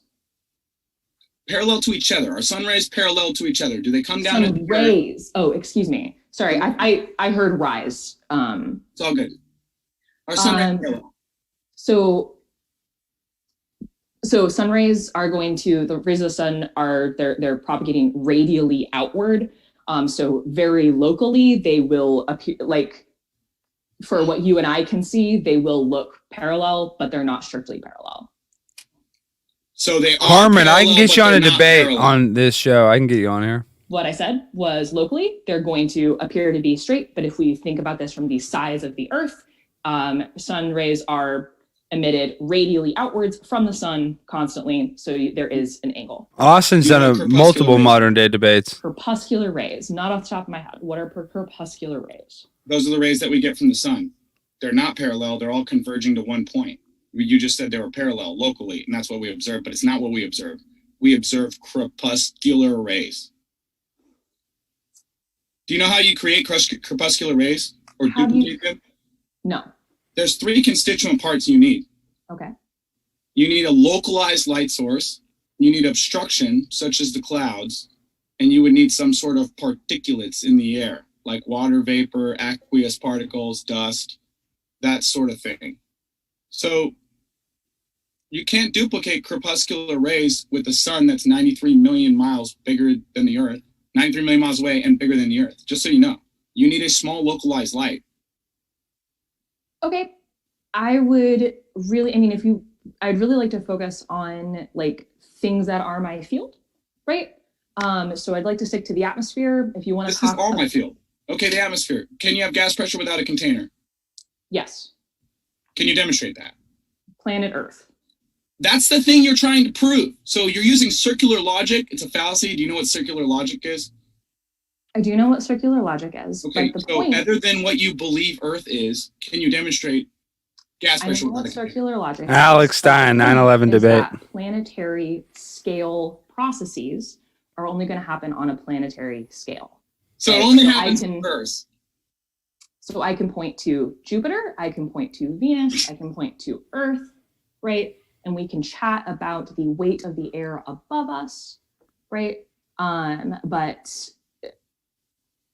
so I actually got a question for you. So we can't just breeze by that, okay? Can you demonstrate? Fair, Nathan. It's related. It is fair that she gets to ask pressure. you questions as well, right? It's related she wants to ask me a question. Is it related to gas pressure not requiring a container? We can come back to this. Right. We're still talking about that. Okay. So if we have gas in a pressurized container, yeah, the debate got deleted because it was so by YouTube for medical misinformation of the gas throughout that container. Is it constant? Does it change? Yeah, but it's in a container. Without the container, you wouldn't have any pressure. But what about the density of the gas? Is it constant? It's not analogous to your Earth you believe in because you're using a container. You realize that, right? Yeah, I got it. Okay, so gas pressure requires a container? My question is the density of the gas in that closed container a constant? Well, that depends. Is it not if it's inhomogeneous and anisotropic, such as like introducing a heat source? Like you do realize we have a sun and a moon above our heads, right? Okay, so if the sun's heating up the earth and then the hot air rises and then the cold air moves in, so it's constantly mixing around all the time, yes, you would have what's called Oh, I'm sorry. I didn't mean to be talking while you were interrupting me. Go ahead. So great. Temperature, density is affected by temperature. Excellent. So is the Earth, is our atmosphere heated from the top or from the bottom? Sun, moon. The top or the bottom? I don't know. I don't know for sure. I don't know. I make assumptions of what the sun is. I have a theory that the sun might actually be cold and that the heat comes from the Earth. Mm-hmm. So that's one of my theories. Now, they actually tell us in mainstream science that the Earth is hotter than the surface of the sun. Now they want you to believe what's under your floor is hotter than the surface of the sun. And every night you go to bed and wake up, put your shoes on, and that heat doesn't radiate outwards, violating the second law of thermodynamics. Because if you put your hand on a hot stove, it will burn you 100 out of 100 times. If you put gas in a vacuum, the gas will disperse omnidirectionally in all directions every single time. Now this person I'm debating will tell you, yeah, that's true, except with planets. Except if you talk about Jupiter, because that's definitely a ball of space in a vacuum. No, it's not. It's a firmament light source. So it's locked in the firmament. The word planet means wandering stars. All the stars are fixed and rotating. The planets move independently of the rotating star plane. And Maddie, I mean, you really haven't even tested Earth. I asked, when you've tested Earth and proven it's a globe, you said ping times. You pinged the moon, which they did prior to the mirrors, and then you said everything you know about hurricanes. I mean, I'm sorry, but that is not testing Earth. You are not a real researcher. You're a bookworm. Okay, so we were talking about whether the Earth was heated, that the atmosphere is heated. It is true. So the sun comes in and it comes through the atmosphere, heats the Earth, and then the Earth heats the lowest layer of the atmosphere. No, that's not what we were talking about. I was talking about how space is fake, gas pressures require a container. You're going on and on about the differences of gas pressure inside of a container. So you pretty much just like whistle past the graveyard because I destroyed your entire model. And now you're asking me how it works in a container. I'm not asking how it works in a container. What I'm trying to get at, Nathan, what I'm trying to get at here is that the density of our atmosphere is greatest at the surface overall, and it decreases as you go up through the atmosphere, right? Wow. Do you agree with that? Wow, we have a density gradient. Are you serious? So we have gas pressure around us that we breathe. Didn't you know the necessary antecedent for gas pressure is a closed container? Okay, the other thing that you said, is that warmer air leads to lower density, right? I didn't say that. Okay, you said that. It doesn't really relate to Nathan, we do have to let Maddie finish. Doesn't relate Nathan to is hilarious. Nathan is very funny. We do have to let Maddie have more than just a few words. Okay, go ahead, Maddie. Continue on. This is good. Not. So what I'm trying to talk about is, so you said, I asked you about the density. If we have something in a closed container, that the way to affect the density of the gas in that closed container is by increasing the temperature. So where we have the warmest temperature, we're going to have the lowest density. That's ideal gas law, right? But here on planet Earth, we have the warmest temperatures at the surface, which is also where we have the highest density of air. So in this example, right, where the only thing, in your view, the only thing that keeps Earth's air down, that keeps us having air pressure, is some sort of lid. How do you get that density gradient that we observe? That's my hydrogen, helium, lithium, beryllium, boron, carbon, nitrogen, oxygen, fluorine, neon. So they all have different anatomical weights. So obviously they separate out based on their density to one another. However, that's not what's observed, because if you measure the relative concentration of, say, nitrogen and oxygen here, I already told you it's all getting mixed up. I told you, you have to let Nathan. You do have to let her finish. I already told her it's all getting mixed up. Nathan, I already told her afterwards, why. I told her what you why can too, do- and then she went spiraling off. Nathan, this reminds me of November. So what we can do is, if you want, afterwards, you can definitely say, hey, I've already addressed that point, and you're repeating the same point. But you have to let people finish, Nathan. So what you said is that the density He is muted caused by Nathan. different gases separating out. But if we look, I have to go measure tinkle. I'll be the right relative back. concentration, the partial pressures of like nitrogen and oxygen and water vapor, it's the same relative concentrations here as it is on the top of Mount Everest. So it's the same mixture, but temperature is different, and we have the highest density here at the surface. So how does that happen? Okay, what you're not understanding is that you haven't proven Earth curve. You haven't proven Earth rotates. You haven't proven space is real because it violates the second law of thermodynamics. And now you're asking me, when you go to the top of Mount Everest, the air is really similar to the air on the ground. Okay, Maddie, listen, let's be really clear. If we're not going to talk about Earth curving, Earth rotating, or your fake fairy tale space, okay, and how it violates the second law of thermodynamics, I'm not here to have a conversation about air on Everest that you have never tested and I have never tested. You've never tested it. You just read it in a textbook somewhere, believe that crap, and now you're spewing it like it's true on modern day debate. Everything I talk about, star trails, cold moonlight, long distance side observations, I've tested. They pinged the moon before the mirrors were up there. So whatever you did wasn't proof of anything. And then you went on to say, I understand hurricanes. And you don't even know what electromagnetic wakes are. So we're going to get right back to it. We're going to get right back to it. Does the Earth rotate under objects that you throw in the air? Yes or no? Not noticeably. So no, we don't notice Earth rotate under objects. Did you know Neil deGrasse Tyson said on his Twitter the Earth rotated under a field goal during the Super Bowl? Did you know that? So according to Neil deGrasse Tyson, who's the most famous PhD astrophysicist in the world, you're over here saying he's wrong, he doesn't know what he's talking about. I think you're wrong, you don't know what you're talking about. You've got to go test Earth because there is no Coriolis. You know there's no Coriolis. You know Earth doesn't rotate under objects that are thrown in the air. You just admitted it. You said, no, we don't observe Earth rotating under objects. You are a Coriolis denier, congratulations. Me too. I don't think Earth has a Coriolis. We can be Coriolis deniers together.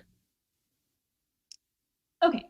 Okay, so let's move on to Earth curve. Do you have any give Maddie a chance to respond to those points? I'm going to address your points. So one, you made a claim that I haven't tested things on Mount Everest. I've looked at the weather balloon data actively. Without actually physically going to Everest, weather balloon data is the closest you can get. So someone gave you weather balloon data and you read it and believed it, and you think that's science? You think that's being a real scientist? You think that's testing Earth yourself? Reading data someone else collected? How do you know they gave you the right data? So the second point you made. This is a joke. The second point you made. We haven't lost anybody, so you guys are enjoying it. That the Earth doesn't rotate under objects when you throw it up. What I very specifically said was not noticeably, because for it to be noticeable, as I said even in my opening statement, the object needs to be about 1,000 kilometers across, or you got to wait a long time, probably about half a day. I don't have time to wait for that. I'm not strong enough to throw something 1,000 kilometers across up in the air, and I'm not strong enough to throw something up in the air long enough that the Earth can noticeably rotate underneath that. So do you know how big a ring laser gyro is? A ring laser gyro. So help me out, man. Which one are you talking about? Give me some specs. Okay, are any ring laser gyros in the world 100 kilometers wide? 1,000 kilometers is sure, 1,000. I was going to go with 100. Are any 10 kilometers? I'm sorry. Nathan, we got to give Maddie more than just one or two words. That way we have roughly the same amount of time being used by each of you. So I also said that it has to be very big or you have to wait a long time. So a laser gyroscope can absolutely measure Earth's rotation. The same thing, the simple pendulum experiment can measure Earth's rotation, right? Okay, you have to wait. How long do you have to wait for Earth to rotate under you? I mean, a while, order of magnitude hours. Hours? Great. So when a hot air balloon goes up for a few hours, does the Earth rotate under the hot air balloon? Yes. There are also the local forces of winds, which are going to be more noticeable. Two things happen at the same time. So your argument... Nathan, just to be sure, I do want to give Maddie enough time to answer these questions. Is oftentimes it's not as simple as like a yes or no. We got to give Maddie a shot to give more than just one or several words. It is that simple. It's not, dude. It's really not. Yeah, it is. Hot air balloon goes up. Yeah. Earth is rotating under it, and 50-knot winds are hitting it. Which do you think is going to be more noticeable? What if there's no wind? Does the Earth rotate under the hot air balloon or not? In a fictional scenario where there is absolutely no atmospheric motion, yes. There's no wind outside right now. What are you talking about? Somebody said they're about to blow their brains out. There's always wind at all times? Yes. We're going to watch it for a little longer. So in a fictional scenario with no wind or very low wind, does the Earth move under a hot air balloon, Maddie? Yes or no? Yes. Oh, it does.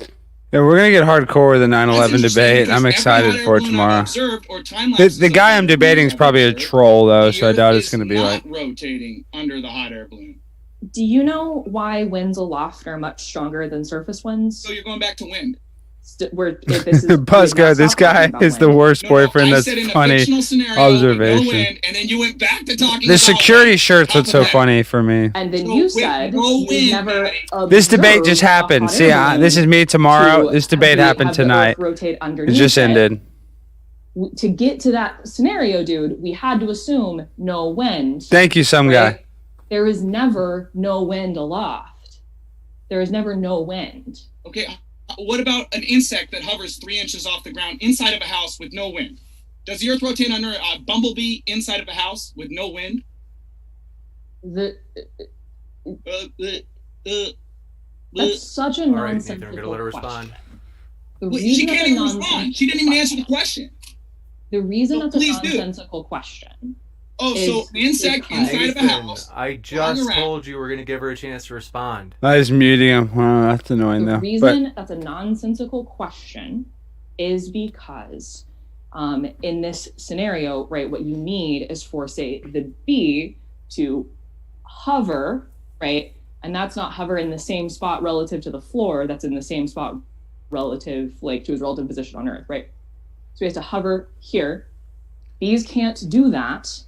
Right? Neither can hummingbirds, not for long enough for the Earth's rotation to sort of, for you to notice.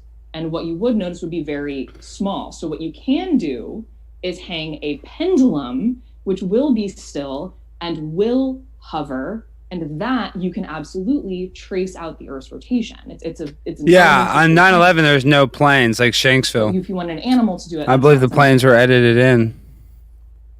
You're muted, dude. What about a drone? Would the Earth rotate under a drone if you had it flying in the air for a few hours? It's going to, once again, it's going to be affected by winds, but yes.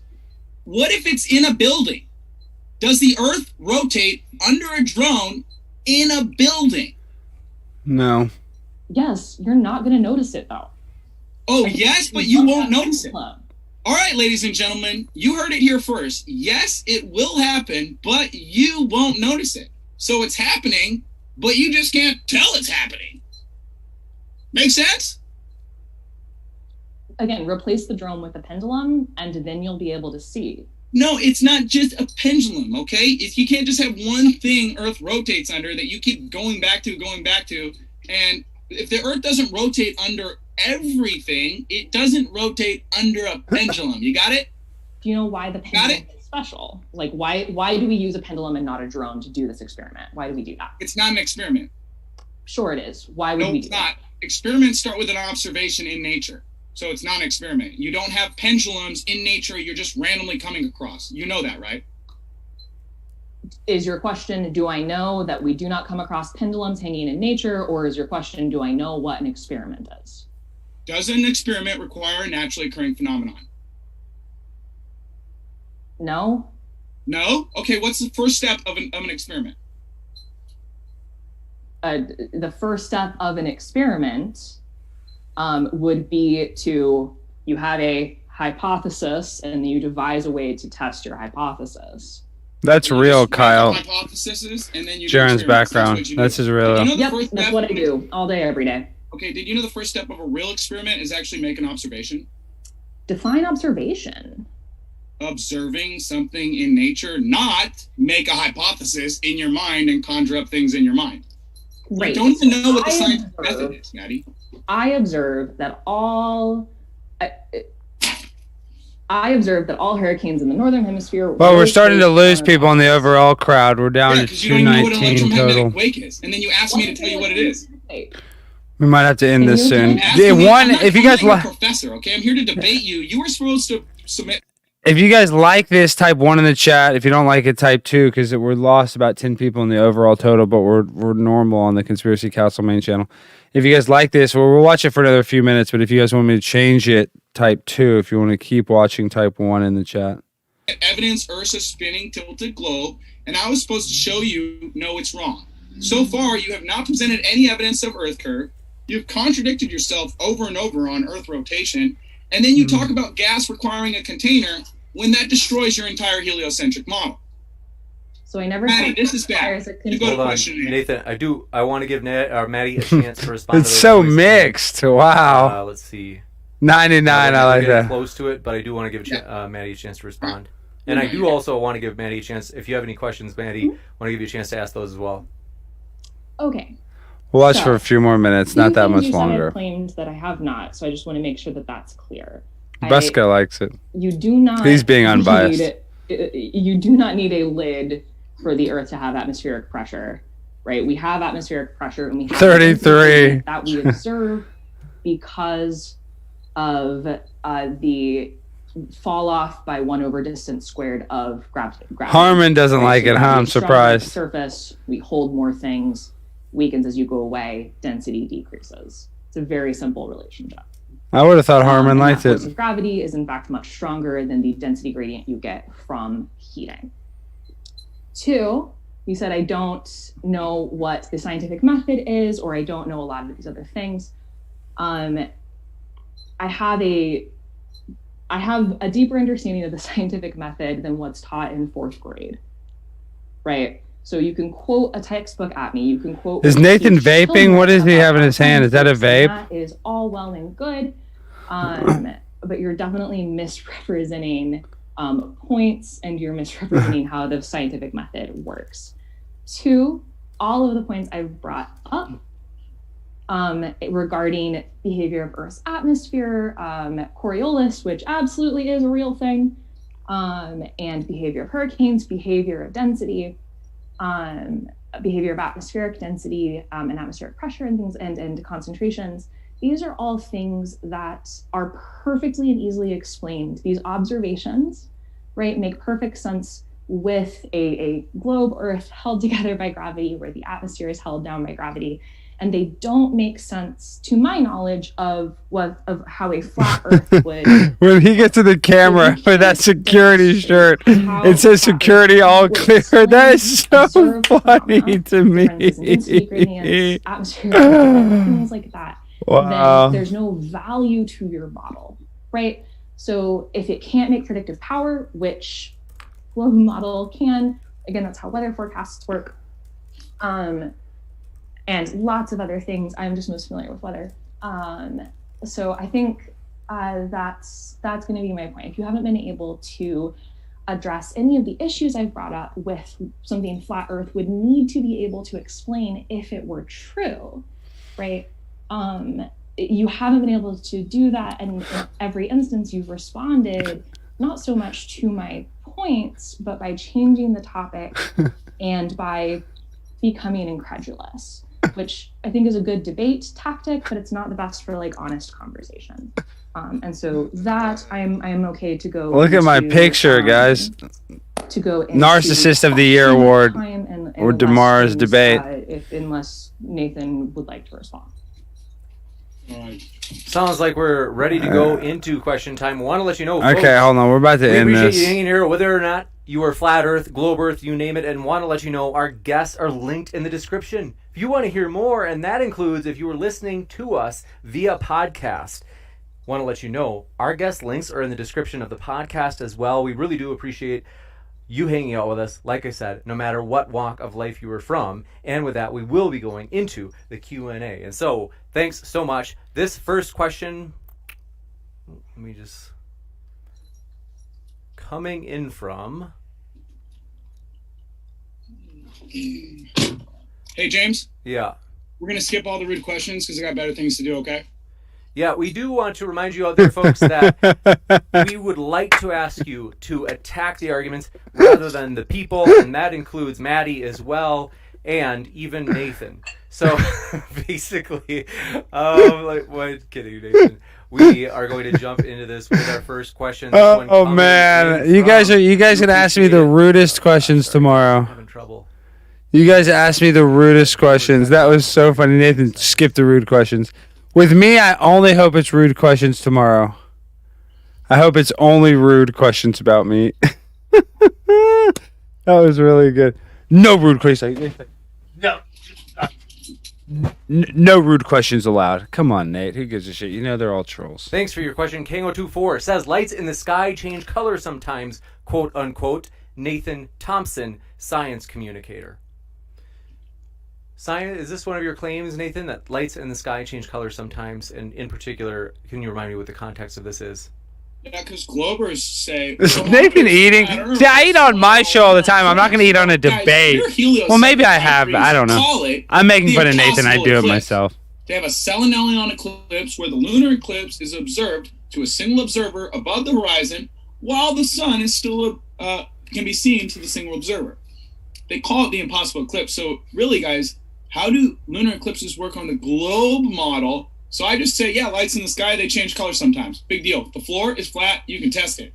So quit asking us how the sky works. When the floor is flat, you can test it. Gotcha. This one coming in from Sigma Eni says, Nathan, why is the arc to chord correction required to yield an accurate closed planar traverse from precise spatial measurements? Why do the basic computations otherwise fail without it? Yeah, you sound smart to dumb people, but the thing is they've been celestial navigating with the sky for thousands of years. That's how they do it. Unless they're using GPS, which is ground positioning system. They've got 6 million towers, 600,000 in the US. Then they use temporary helium balloons. And they also use modified U-2 spy planes and fiber optic submarine communication cables to move around all the data. Gotcha. Robert Greenlee says, why is Nathan afraid to debate me as I'm an actual pilot? And they said, I've offered many times to debate him. Look at Nathan. He asked for, let's see, an honorarium. Nathan, do you want to debate Robert Greenlee? I don't debate every loser who has a job, who emails me 100 times a week. To be fair, we the same thing we want to ask, same thing as we have asked the guests to not attack the Nathan is hilarious. I think we're starting to... I don't debate every loser. Right now, we're thinking about changing to, you could say, straighten things up. And so I want to let you know about that. Flat Earth News says, here to support Nathan. You got a fan out there, Nathan? And Flat Earth News says, does Maddie plan on proving any experiment or demonstration for what goes on at the top of the atmosphere, or is she just going to claim this? I guess that's for me. A great... So for what goes on, Nathan's in his car. What the question is specifically asking. You bet. I can read it again. I think that my connection was ebbing and flowing there. So they had asked, Flat Earth News says, does Maddie plan on proving any experiment or demonstration for what goes on at the top of the atmosphere, or is she just going to claim regarding what's going on at the top of the atmosphere? I think that is referring to that there is not like a top, right, to the atmosphere. So I mean, I can demonstrate that with a little math and some chalkboard and a chalkboard. It's the 1 over distance squared law of gravity is my short answer to that, because we're into question time. Gotcha. Isaiah 40:22 says, Maddie, where's the scientific experiment that a vacuum can exist next to a pressurized atmosphere without a solid physical barrier separating them? Oh, okay, yeah. So this is really just a density gradient, right? So Even when we're talking about vacuum, like in our solar system, there's still some. No, this happened tonight. Jaren's watching. Yo, Jaren. So this is from earlier tonight. Like, solid boundary between where our atmosphere ends. Whoever said Nathan on his lunch break in that security shirt is so funny. The overwhelming majority of the mass of the atmosphere is down here in the troposphere where we live and breathe. So think of it very much as we go from it decreases to zero, right? It's a nice, happy, gentle transitional gradient from here on Earth's surface, where we have like 1,000 hectopascal pressure, to approximately zero, where Nathan's off the rails tonight. Nathan's off the rails. So yeah, it's just the density gradient, and again, it's the 1/6. He's like sexually harassing her with hand signals in the debate. Wow, this is unbelievable. Could you please put I mean, I personally think Nathan won the debate. Quote, lights in the sky change color sometimes, into layman terms for me. Yeah, they've been predicting. He's so aggressive. It's so funny. Admits they use the solar cycle on their website. So the jerk off mood is disgusting, Nathan. With a woman, that's out of line. That's for me. For me. Yeah, I mean, he had all the facts. I believe. It gets darker. So check it out. Pretty interesting. Also, eclipses are glowing red and purple, not black. Shadows are black, guys. The moon's light is cold. It's not reflecting sunlight. You can test it with a $30 laser thermometer. Super simple. Super simple. Next up, this one coming in from Chris Gammon says, for both speakers, if I had a jet with super speed and endless fuel and I pointed it at the sunset and flew directly towards it, if I could go fast enough, I wouldn't see the sunset, right? Proves globe. No? No. That's true. Well, the FAA trains pilots on the target generation facility, so every airplane pilot is trained to fly on a flat, non-rotating Earth, and in the software, they actually negate a gravity vector. So, yeah, you'd cruise it to cruising altitude, you'd fly level, chase the sun, and you actually can do that in a Blackbird or some of the faster planes because they go faster than the speed the sun travels. Or in your guys' religion, how fast the floor is moving, 1,000 miles an hour. He's so aggressive. Okay, Isaiah 40:22 says, Maddie, why doesn't the merry-go-round? I'm the same way though, so it's just I appreciate it so much.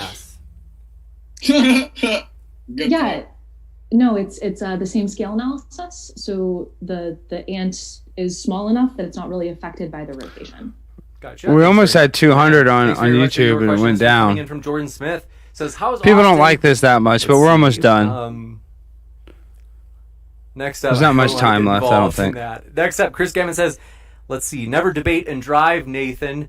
And then next up, there's a joke. Just relax. Okay. King024 says, Nathan, you have been proven to be wrong dozens of times, but you still make the same arguments. And Nathan, agree or disagree? No, I debunked the globe like 7 times on this Clown World Tour, guys. Like, I don't know what you're talking about. No one's proven me wrong. Definitely not Maddie, who says she proved Earth's curve with ping times from the moon. Next up, we got to give Maddie a chance to respond since you're bringing Maddie up. Give me a break. Do you have a response, Maddie? Nope. Gotcha. Sleepy Dan, thanks for your question. Says, once you go flat, you never go back. Quote unquote, is easily proven false, like all flat Earth claims. There are many ex-flat earthers like seek truth, speak truth. Nathan? Yeah, there's no such thing. I mean, whatever. Nobody goes back to believing in Santa Claus. Yeah, I thought it was going to be Reckless Ben. I guess he backed out.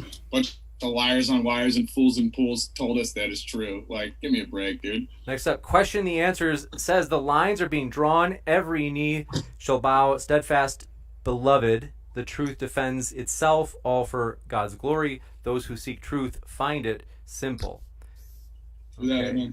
I do want to, I can't remember who brought it up, because he had asked a lot of questions before, but let me just jump. Amy Newman, thanks for your super chat. Said, after show at my channel, for Nathan, can't someone just break drone laws or buy a rocket in order to collect evidence for the Earth not being round? And by the way, Amy has an after show that is linked in the description, and that's right next to our guest links, so I encourage you to check that out. Go ahead, Nathan. What? For Nathan, can't someone just break drone laws or buy a rocket to collect evidence? Oh, and for somebody, I think the audio is the same level, but I have audio ducking on, so when I talk, the volume on the computer automatically goes down. So that might be when the audio goes down. Evidence for the Earth not being round. Rocket launches are parabolic. All drone footage show a flat, level horizon, and that's a Snoop Dogg fallacy where you think you got to get high and go up there to prove where you live. We walk around on the floor all day long. You don't need to get high to prove the Earth is not a globe, because if it's a globe, it would curve in all directions. According to the dimensions they gave us, 0.666 feet per mile squared in all directions. I mean, have you guys heard this a million times yet? What are we doing? What are we doing right now? Gotcha. Thanks for your question. This one coming in from Magellan says, all of these things have been explained, let's see, to Nathan thousands of times. He just refuses to engage. Nathan, agree or disagree? Cool story. Next up, Flat Earth News says, Globe myth Nathan is so have funny. the best stories. Okay, well, let's see. Tim Pryor says, historian Jeffrey That Russell security claims shirt is next extraordinarily few level exceptions. funny. No educated person in the history of Western civilization from the 3rd century BC onward believed that the Earth was flat. Nathan, you are wrong again. That's not true. Believe. He thinks the floor is a belief. Like, you have to believe what the floor is. How stupid is that? Wow. King024 says, Nathan, you literally know nothing about fluid dynamics. Please stop saying fluid dynamics. Oh, and gravitational waves have been detected by LIGO. LIGO is just a giant Sagnac interferometer. Sagnac himself, who invented the technology, said it just detects the rotating ether. So, Gotcha. Not gravitational waves, the ether. Next up, thanks, Brian Cornell, for your question. Said, our supposed orbit around the sound is an elliptical orbit. An elliptical orbit would mean there is no acceleration. How do we not feel Yes, this? NASA's the biggest liars there ever was. NASA's full of shit. That's for Maddie. I can read that again, Maddie, because Yeah, one more time. it's a if you mouthful. please. They said Yeah. our supposed orbit around the sun is an elliptical orbit. An elliptical orbit would mean there is an acceleration, like as it orbits. How Oh, do I we not feel this acceleration? Okay. I mean, it's the same that it would be if it was circular, right? There is like, so Nathan's face in the because camera. it's, Look at him. Look at so we're him. moving, say, this way, and then our orbit, so the tug of the sun's gravity pulls us this way, 191. so Thank you guys on it's YouTube. Oh, down to 190. Thank you on YouTube. right? Even if we're moving at a 242 relatively total constant watching. rate, right? The direction changes, so you get acceleration because of that, which is why he's bringing that up. And that happens in an ellipse or a circle. Gotcha. So why do we not feel that? For all the people here, honestly, Jaren is in the this D Live is chat. I don't have the chat, but Gotcha. And thank you very much for your question. This one coming from King024 says, Nathan, how, after all of these debates, do you not know what the Coriolis force is? I know exactly what it is. Neil Tyson says it's Earth rotating under a field goal, but she just said Earth doesn't rotate under things. Well, it does, but we just can't observe it. It's too minuscule. That's her answer for everything. It was literally her answer 10 seconds ago. Like, wow. Imagine, like, thinking all this stuff's happening, but you can't see it, can't feel it, can't measure it, don't notice it. That's ridiculous. Want to give Maddie a chance to respond Right. since you invoked her name. You summoned Maddie. Go ahead, Maddie. So we absolutely can observe and measure those things if we're being conscious and thinking about what we choose to measure. The northward extent of the Hadley cell is a great proof of Coriolis. And the fact that we have evidence of that is deserts surrounding the Earth at between 20 and 30 degrees north. There's a constant desert band there. That's the descending leg of the Hadley cell. The Hadley cell only stretches that far north because of the Coriolis. Also, just a little bit longer, just a few minutes longer. 194 watching. Those two things are great things we can point to that demonstrate Coriolis, that even demonstrate the rotating Earth. You just have to know what to look for. Gotcha. And thank you very much for your question. Flat Earth News says, atmosphere, let's see, they said, Maddie, with no experiment or wow, now 250 watching. A lot of people are watching on DLive too, doubling so up. Thank you. Experiments that you personally have done. Sure, yeah. So weather field campaign. Spent 2 weeks a couple summers ago chasing tornadoes, launching weather balloons, radar, all that fun stuff. So when I was specifically talking about density and of the atmosphere and winds, I mentioned weather balloons. So those are absolutely things I have launched myself. And that's absolutely data that you get. So that's going to be my short answer to that. Thank you very much. And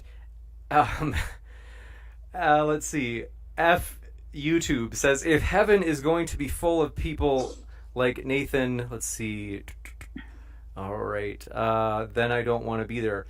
But Magellan says, Maddie, you are doing awesome. Have patience. Never has the difference between real and perceived intelligence been so massive in one human being. Next up. You called Maddie a bookworm, Nathan. To be fair, you can take a little poop being thrown at you. Question the answer says, Maddie, why doesn't GPS work in the southern hemisphere? 195 on YouTube. Let's go, YouTube. Almost 200. Yeah, I'm confused by the question. GPS works just fine in the southern hemisphere. Maddie, why doesn't GPS work in the southern hemisphere? Yeah, that's what it says. I don't understand it myself, but we'll go to the next one. And Kango24. Okay. Oh, go ahead. I was just going to say I can point to some great examples. I'm gonna keep pointing to weather stations, but you can go to the University of Wyoming's website. They've got Ray Winsond, the data that is free and available to the public. Anybody can look at it, and that should include ones from Antarctic stations. Nathan, where did he get that drink GPS, from? He didn't have that the whole debate. So you track their lat-long position with GPS, Gotcha. and those are launched year-round. And again, that information is free and available to the public. Appreciate it. And this one coming in from, let's see, Dave Dahlia Fior says, James, we love you even on a flat earth.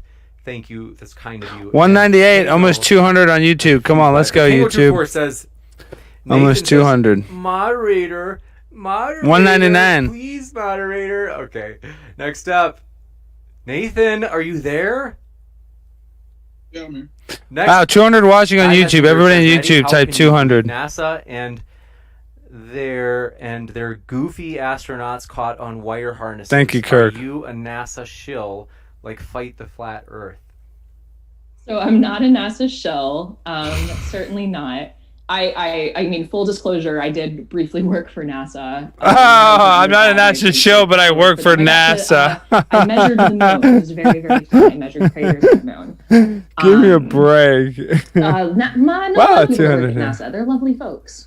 Yeah, sure they are. And thank you very much for your question from Tim Pryor. Says, Nathan complains when kind of interrupted, then totally interrupts. Let's see. Next up, Michael Dresden. Okay.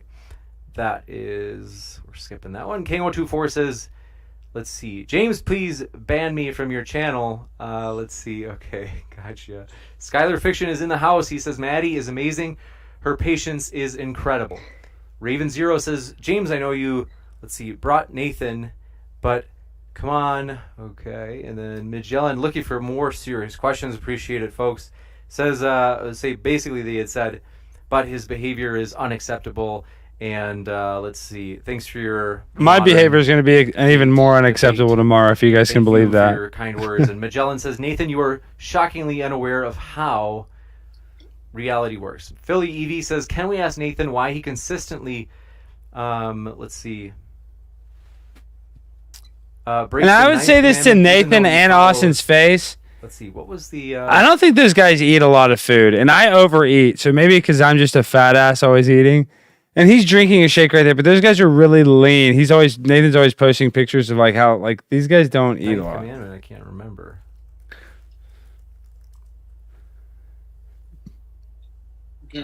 Bearing false witness. Gotcha. Next up, Dick Warlock says, did you bring your dog to this fight, Nathan? Let's see. It's okay. Something about Witsit. Magellan. We were looking for more serious questions. Jay says, let's see. Can you shut down Nathan?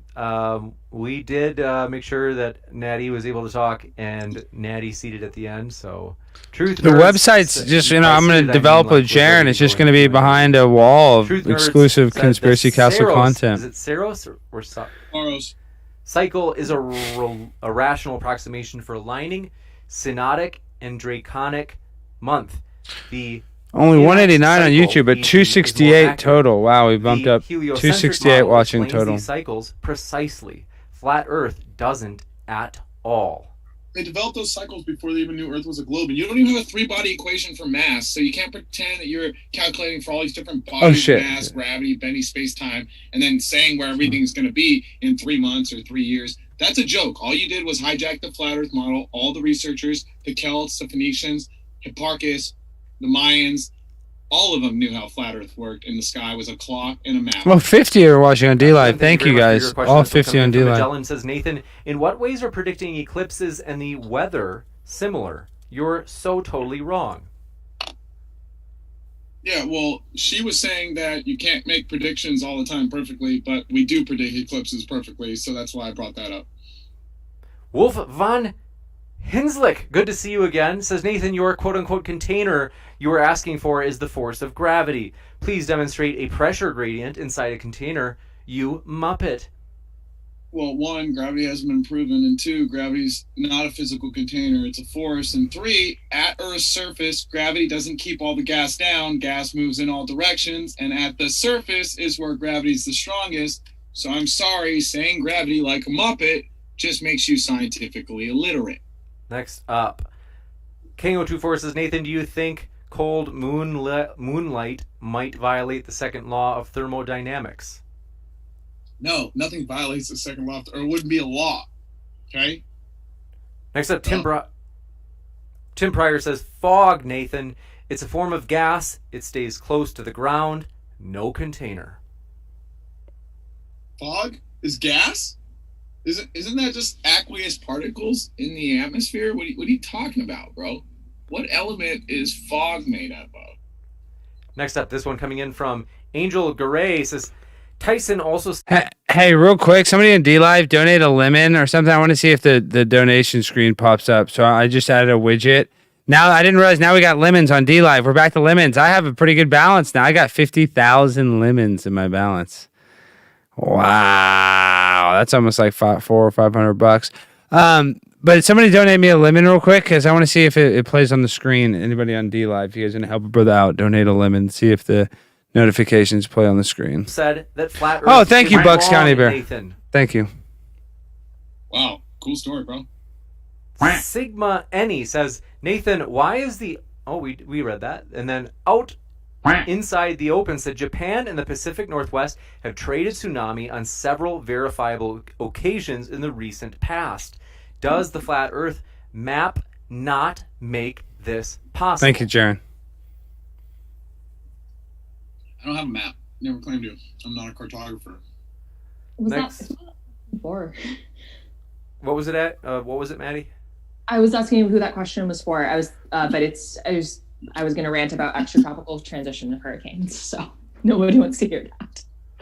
Von Hanslich says, Nathan, explain to me why being a veteran in the Army, being artillery, one of the... You guys are crushing it. Thank y'all. ...is Earth's rotation to get accurate shots. Thank you for the diamond. Wow. Well, he's just lying because Darrell Lee was a speaker at Take on the World, and he did artillery for 20 years, and he talked about how if they were 1 inch... The Coriolis effect is such bullshit. Like shooting bullets at, they would all have to line up, and they only aimed on an X and a Y axis, never accounted for Coriolis once. Dude, you're just making stuff up. If that means if you accounted for Coriolis every time you shot an artillery, that means every time someone takes a tee shot, they'd have to account for Coriolis. Every time someone shoots a free throw, they would have to account for Coriolis. Every time an airplane travels somewhere, the Earth Thanks would to the rotate lemons. under the This is airplane. awesome. We would have drastically different journey times, east to west and west to east, but we don't. So stop making stuff up like a clown. Seriously. Next up, this one coming in from I Have Thoughts says, Nathan, if there wasn't wind at all times, you wouldn't suffocate from your own carbon dioxide in your sleep. Wow. Or, forgive me, they said, Nathan, if there wasn't wind at all times, you would suffocate from your own carbon dioxide in your sleep. Sorry about that. I butchered that. That's a cool story. I think they're saying like the lemon party for sure. Carbon dioxide just sat in front of your face, you'd keep breathing in over and over and die. Nathan? Yeah, that's a cool story. It's not true. They're just dumb. Tim Pryor says that's why she said it in a fictional scenario, Nathan. I can't remember. Sometimes there is no wind outside. Jaren's in another diamond. Thank you, Jaren. Inside buildings, and then there's no wind inside buildings for sure. But, like, just to be sure that we're like on the same you guys page, love like, keeping it going. Like, you guys are hilarious. Like, is it fair to call, like, loosely speaking? Thank you, Flat J. Is wind just like air moving? Mm-hmm. Yeah. So do you get the significance of, like, if there's, like, just to be sure? Thank you, Formidable Jake. There was like a miss point where on D-Live it's just Conspiracy Castle. I should be one of the higher ones up at 62, or maybe I don't appear on that page. It would just sit in front of your face, right? Here, I'll put the link in the back in a billion times or however many times until you like die. It's not how gas works. When you pop a balloon, I put it in the chat, the D-Live link. Sit there in one spot waiting for you to. Thank you, Zulu. Okay, so when you breathe out, the gas goes in all directions. Then you breathe in new air. It doesn't matter that when you're sitting in a car, there's no wind around you. So I'm not about to pass out from my own carbon dioxide. That guy's just a dumb globehead. Next up, Nathan, want to remind you to play nice with others. Tim Pryor says, we got that. Philly EV, thanks for your question, said, hey, Nathan, what's an electromagnetic wake? Since you wouldn't answer when she asked you to explain it, sorry if someone else asked this first. Electromagnetic wake, Nathan, is what they're asking for you to define. Yeah. So you guys are crushing it on D-Live. I really don't care to like explain everything to you guys. Go look it up, bro. Google's your friend, bro. To be fair to the question asker, like it's a genuine, like it's a sincere question. Yeah, I know. It's a sincere Thank you, Cheddar Bomb. Okay? Go do your own research, bro. Let's see. This one coming in from Kango24 says, Nathan, what is an electromagnetic wake and how does it pertain to hurricanes? Please give a detailed answer and how it predicts the direction of a hurricane, the direction that a hurricane would move in. Nah. Okay. Andrea Blazhev says, Fight the Flat Earth is the vaccine. Let's see. Vando XD says the Earth is spinning, so when the drone is flown, it is moving 1,000 miles per hour along with the Earth. It needs a strong horizontal counterforce to slow its speed. What force would that be? You guys are crushing it with the lemons. I think that's a question for me, and I think the question is if the drone is moving with the Earth, then if we're inside the house, why doesn't it just shoot in the opposite direction at 1,000 miles an hour? I think that might be it. That's my best guess now that you've elucidated it. Okay. The short answer is just going to be friction. And it's in a fluid that is moving with the Earth. Even if you step into the house, thank you, Kurt. The air, which thank is you, still Angel. A fluid that's still rotating. That's my short answer.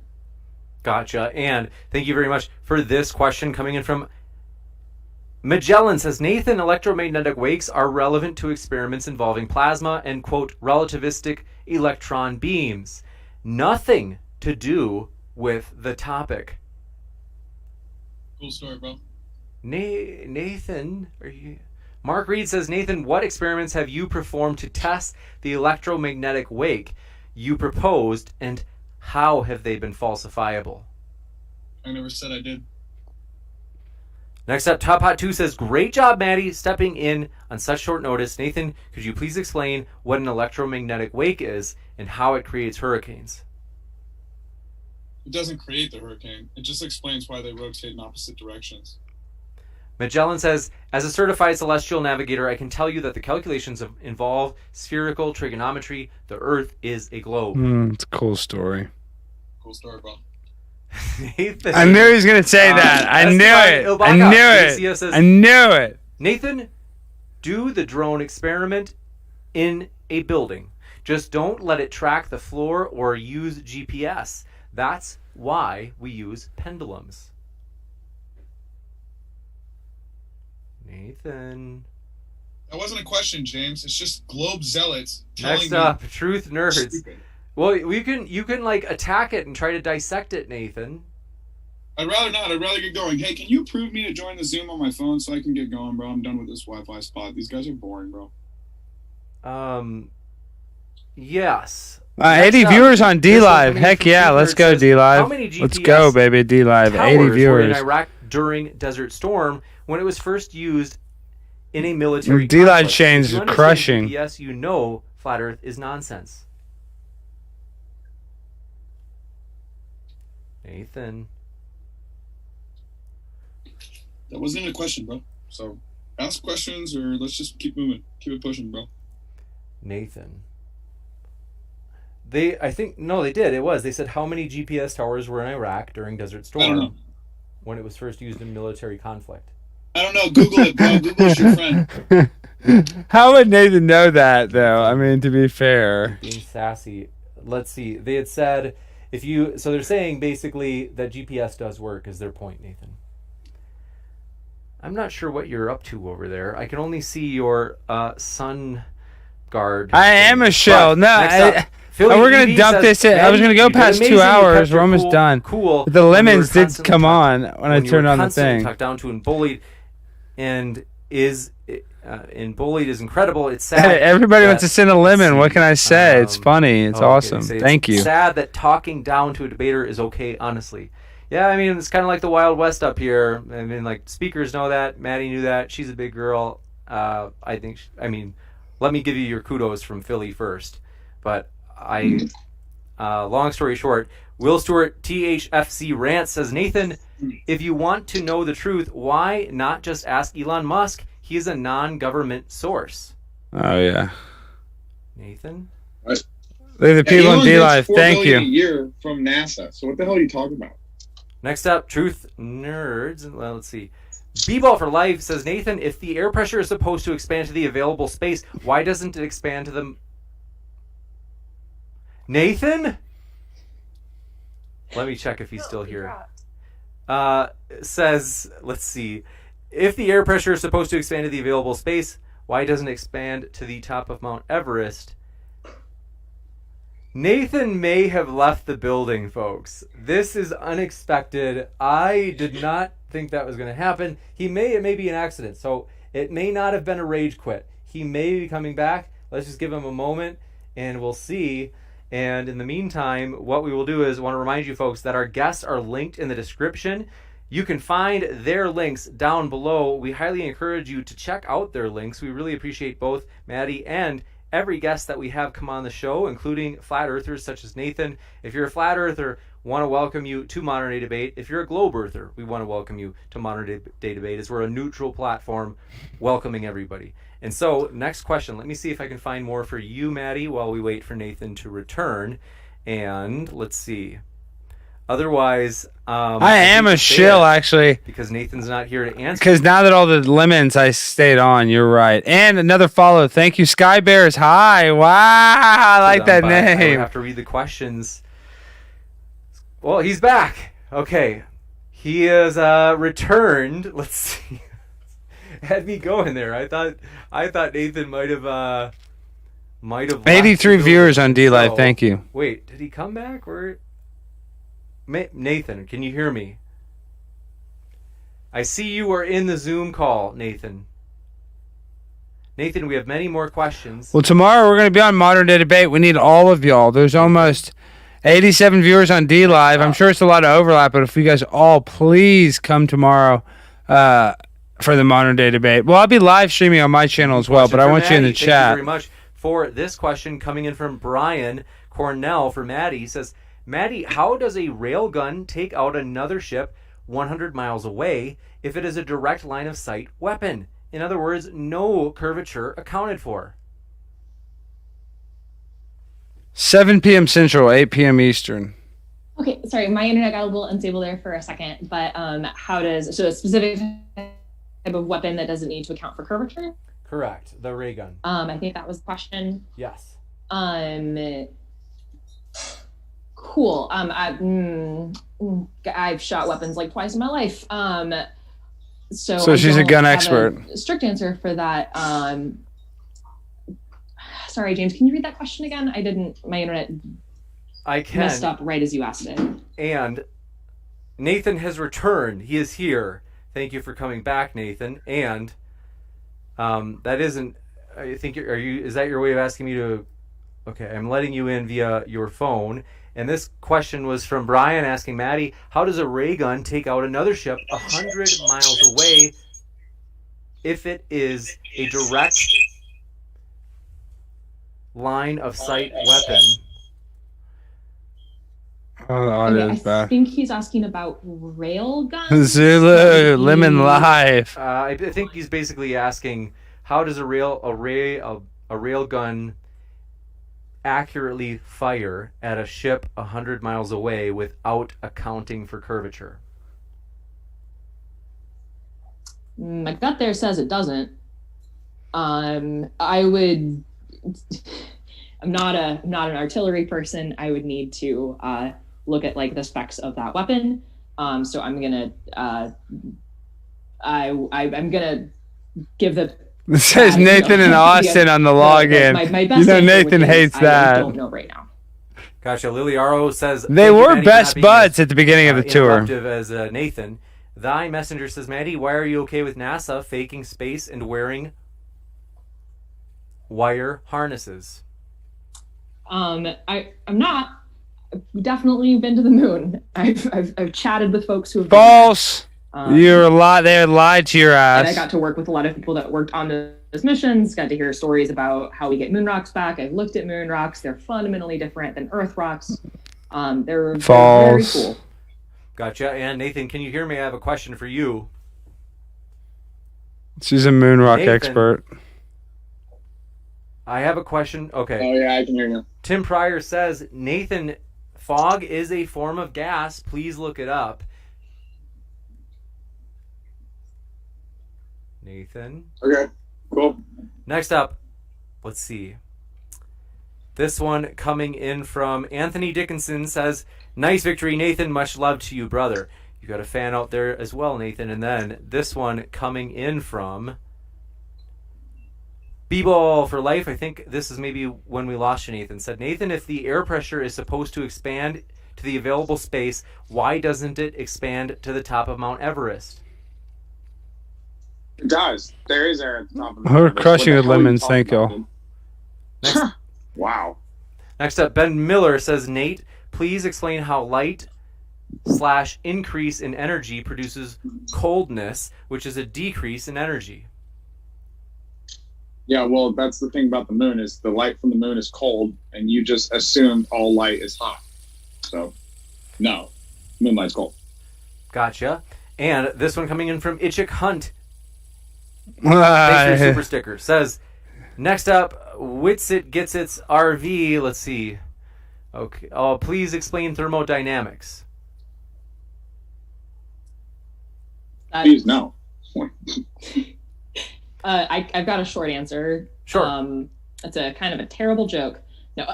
So the basics of thermodynamics, there's 3 laws. It's you can't win, you can't break even, you can't stop playing the game. So energy cannot be created or destroyed. Spiro, the stand-up went good. Engine, you cannot build a 100% efficient engine.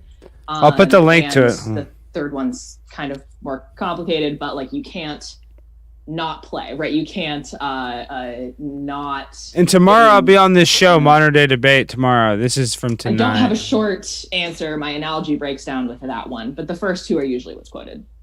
Gotcha. And thank you very much for your question. This one coming in from Sigma Any. he has a follow-up to his original question. His original question was, why is the arc to chord correction required to yield an accurate closed planar traverse from precise spatial measurements, Nathan? Why do the basic computations otherwise fail without it?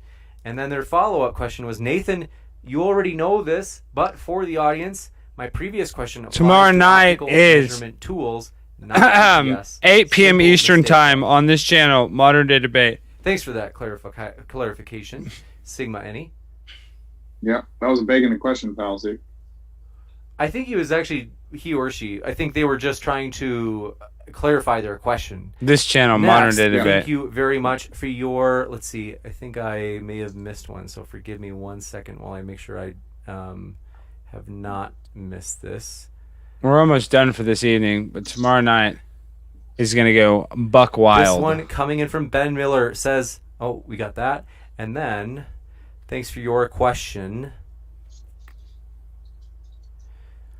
Isaiah 40:22 says, Maddie, do you realize this is indoctrination rather than scientific proof that you're speaking about? What are your thoughts, Maddie, in terms of whether or not this is indoctrination? I mean, it's not indoctrination.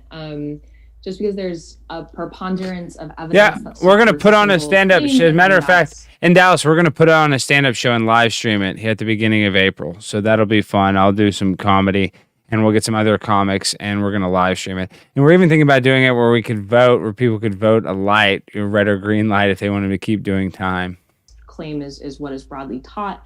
Great. It doesn't make it indoctrination. But we're going to do it at a comedy club with live comics. And I can't stress how many things break if it's not, right? How many things that we rely on. Gotcha. And Sigma Any says, Tim Pryor says, Nathan not paying attention. Yes, Nathan, nobody believed that the earth was flat. That was regards to their earlier statement on nobody believing the earth was flat. Jaron wants in. Is that on the comedy show, Jaron? Nathan? You got to come to Dallas. We're going to do it in Dallas. Believe. You sound like a religious fundamentalist, bro. Believe. Next up, Ben Miller says, Nate, I can make crepuscular rays with a laser in a lab over scaled distance. A local sun is not required. Jaron, I want you to pop your comedy hymen. As close to parallel light rays as possible. Okay, we're about to end this thing. Come on. This debate's not much longer, I don't think. Bro. Nathan, are you paying attention? Did you hear that? Yeah, it's a cool story, bro. It wasn't a question. He's just saying he can duplicate crepuscular rays, which is a laser, which was my point exactly. You need a small localized light source, obstruction, and particulates. It's like these people don't have a brain, and then they want to talk to me. I'm not interested in talking to you guys. Gotcha. Lily R.O., thanks for your kind words, says, Miss Modern Day Debate. Miss James, thank you for your kind, that really does mean a lot, Lily. And said, Nathan, why is it harder to breathe at higher altitudes? Yeah, because there's less air up there. And then asked, why is it hard to believe the atmosphere between the Earth and space exists? Well, space is fake. That's why. Thank you, Spiro. With wires, green screen, harnesses, hair. Tomorrow night, 9/11. I can't. They were. My picture was here earlier. Planes. Gotcha. Let's see. Now Opinion says, so impressed by Maddie in this debate and how she kept her cool. I hope she's not discouraged to talk to flat earthers from this experience. Not discouraged. Had a good time. This is from 4 hours ago. 972. This was streamed 4 hours ago. Why can't people in Australia see the constellation, the Big Dipper? Because it's on the other part of the flat Earth. The same reason we have night and day is because you can't see the entire sky at any given time from any given place. Gotcha. And Tapioca Weasel says, in my lab, I trap, so this is a long one, I trap a dilute gas of ultra-cold atoms at the focus of a laser beam within a vacuum chamber. That's probably why Nathan was salty, maybe. He didn't like that that woman changed, or they changed the debate to that woman. Less than 10 to the negative 11 torr. There's no object made of atoms, which stops the atoms in my gas from dispersing. They're confined due to optical forces. This is gas contained without a container, analogous to how gravitational forces confine atmospheres. Cool story, bro. Okay, I know that wasn't for me, but that's such a cool experiment. That's not an experiment. Why not? You still don't know what an experiment is. You need a naturally occurring observation, and then you test the naturally occurring observation with your hypothesis, which is an experiment. Okay? That is the experiment. So if you don't have a naturally occurring phenomenon that you formulate a hypothesis about, I wonder what the cause of this effect is, you don't have an experiment. I'm sorry you spent so much money on school and you still don't know what an experiment is. That's sad. Give you a chance to respond if you'd like, Maddie. Yeah, I just point out that, like, okay, so before we first built a car engine, we would have experimented with, like, the concept of an internal combustion reaction, right? And how can we do that safely, right? So there's lots of experimentation there, and there's no that's called engineering. Nathan, we've got to let her finish, Nathan. That's called engineering. Nathan, we've got to let her finish. Yeah, sure, but she's wrong. There's no naturally occurring internal combustion engines, and yet we can build and design them. So this idea that phenomena has to be naturally occurring, or we have to be able to, like, observe it now in nature, is just it's flawed. It's a flawed premise. Next up, do you think building an engine? Wait, James, she thinks building an engine is science?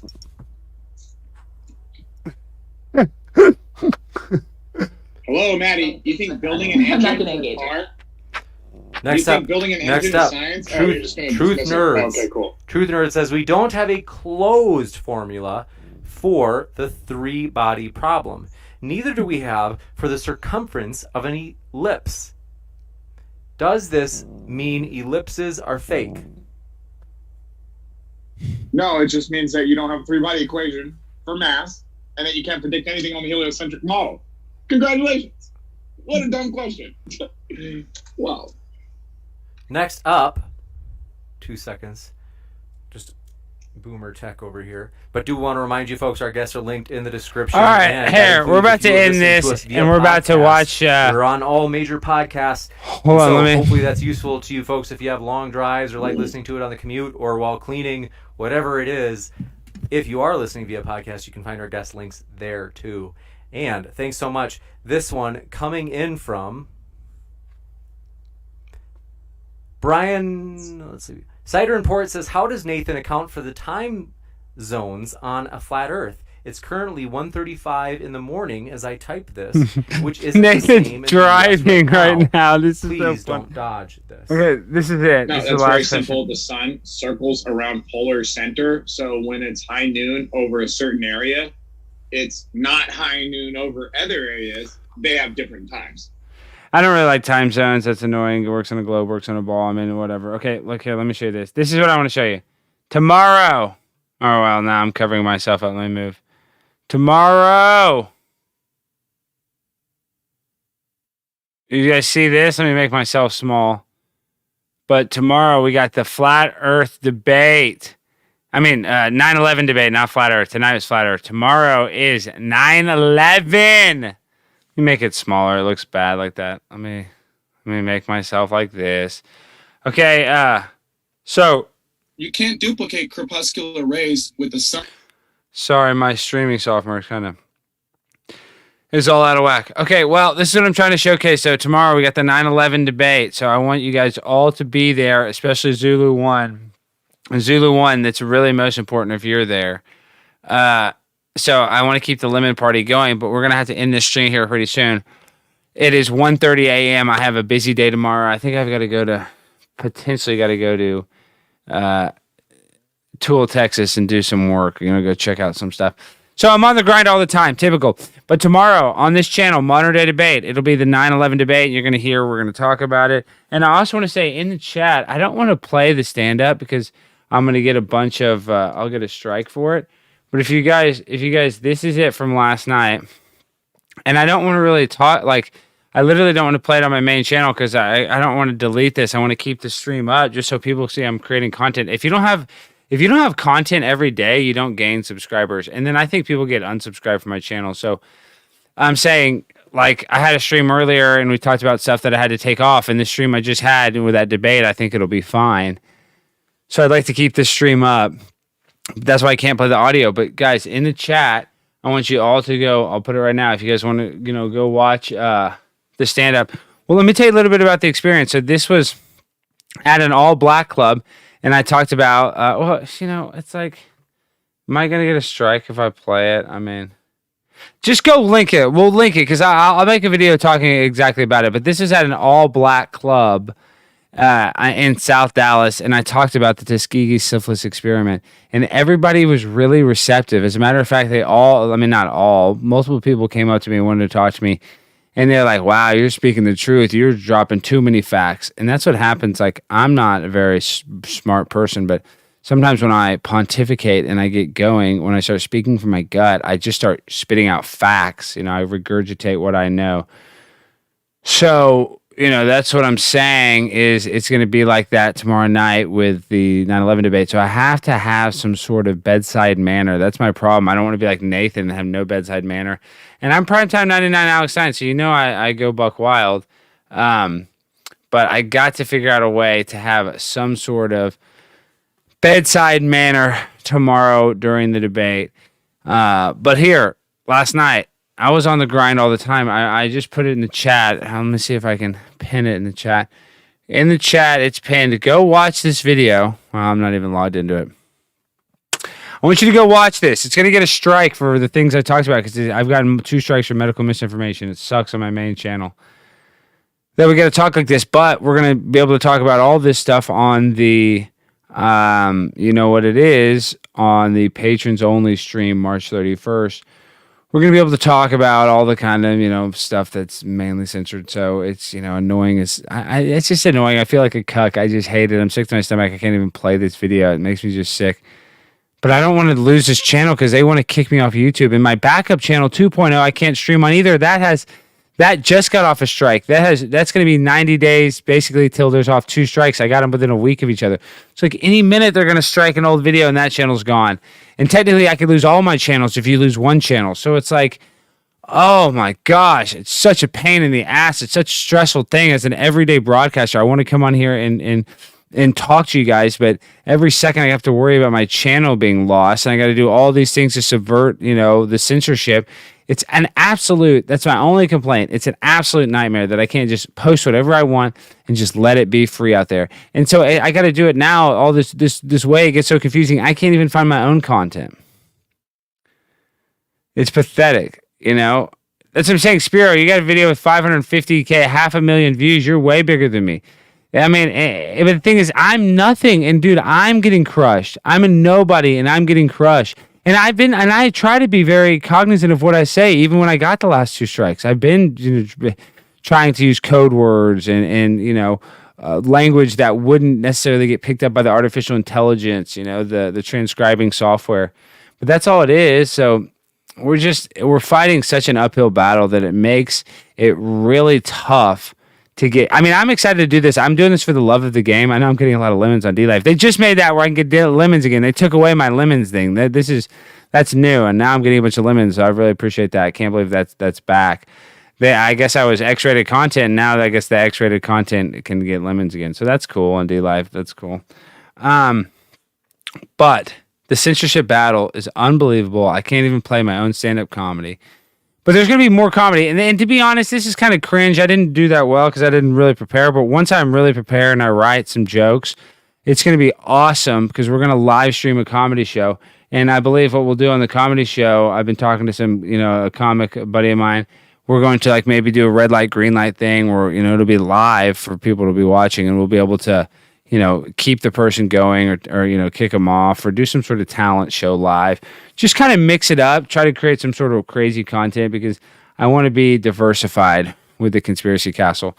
But so go see that. That's enough of that. All right, now it's 1:30. You guys have no idea what I got to do tomorrow. Tomorrow night, I'm not complaining. I got a lot of stuff to do. Let me do one thing. Let me. But I'm not complaining. I'm just, you know, hurricaning. Thank you for the lemon party. That is awesome. We really crushed it tonight. But some people were awake at the comedy show. They kind of woke up to what's going on. You're not going to wake everybody up. I mean, it's an uphill battle. There's no doubt about it. Not everybody wants to even, you know, have their cognitive dissonance shaken, and I can understand that they want to stay plugged into the matrix. You know, they got a job, they got bills to pay, they have kids. That's how it is for everybody. They don't have time. But that's also because their lives are in the rat race. So that's not, I mean, they've just put themselves with so many responsibilities that their life is like the movie Click with Adam Sandler. Jaren's in a diamond. Thank you, my diamond guy, Jaren. Jaren's a diamond pimp tonight. Are you sure you're not from Israel? Now we got the lemon party right next to me.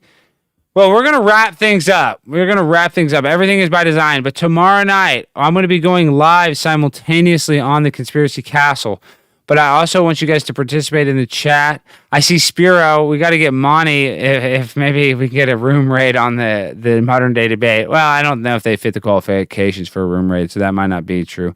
But you know what I mean. I'm just saying we got to get us in the chat regardless. But we'll also be simultaneously streaming it on my show. So, we're on the grind all the time, dude. You know how we do it. It's Primetime 99. We're going to be on Modern Day Debate. And that is going to be at 7 p.m. Central Time. So, I want you guys all to be there or be square. We're going to talk about 9/11. We're going to talk about Shanksville, Pennsylvania. We're going to talk about Flight 93. We're going to talk about the Pentagon. And I'm just going to show you the holes and anomalies that happened with 9/11. We're going to talk about the Project for a New American Century. We're going to talk about the Israeli art students. We're going to talk about Larry Silverstein. We're going to talk about the towers being built and falling down 33 years after they broke ground. So we're just going to get into the irreparable asbestos inside the towers. And we're also going to get that they were actually built to withstand the impact of a 747 or 737, which was the biggest plane at the time of construction of the towers. So there's just a lot of anomalies. We're going to see who benefited from it. We can show that. We can see the never-ending war in Israel. We can see the military-industrial complex getting pumped up. So we're really going to just hit them with facts. I believe the person that is debating me is a troll because how it works is when James puts out feelers for debate competitors, they get wind that somebody's going to debate me. So then they start talking to their community because James, no, God rest his soul. I love him. You know, God bless his soul. He's a good guy. But, you know, he takes recommendation, so he gets recommended trolls. But the problem is they don't realize the troll doesn't realize they're messing with the king troll. I'm the king of all trolls. I'm the king of the conspiracy. I'm the king of all conspiracies, like Howard Stern's the king of all media, and Michael Jackson was the king of all pop, and I'm the king of all trolls. I'm the top troll. I'm the last level of the troll game. It's me. Okay. Yes, there will be a moderator. Yeah, Spirit. That's what I was just showing. That was the debate. Modern day debate. Here, let me show you all. Modern day debate 9/11. Let me show you all my last one. You guys see this? Okay. For good measure.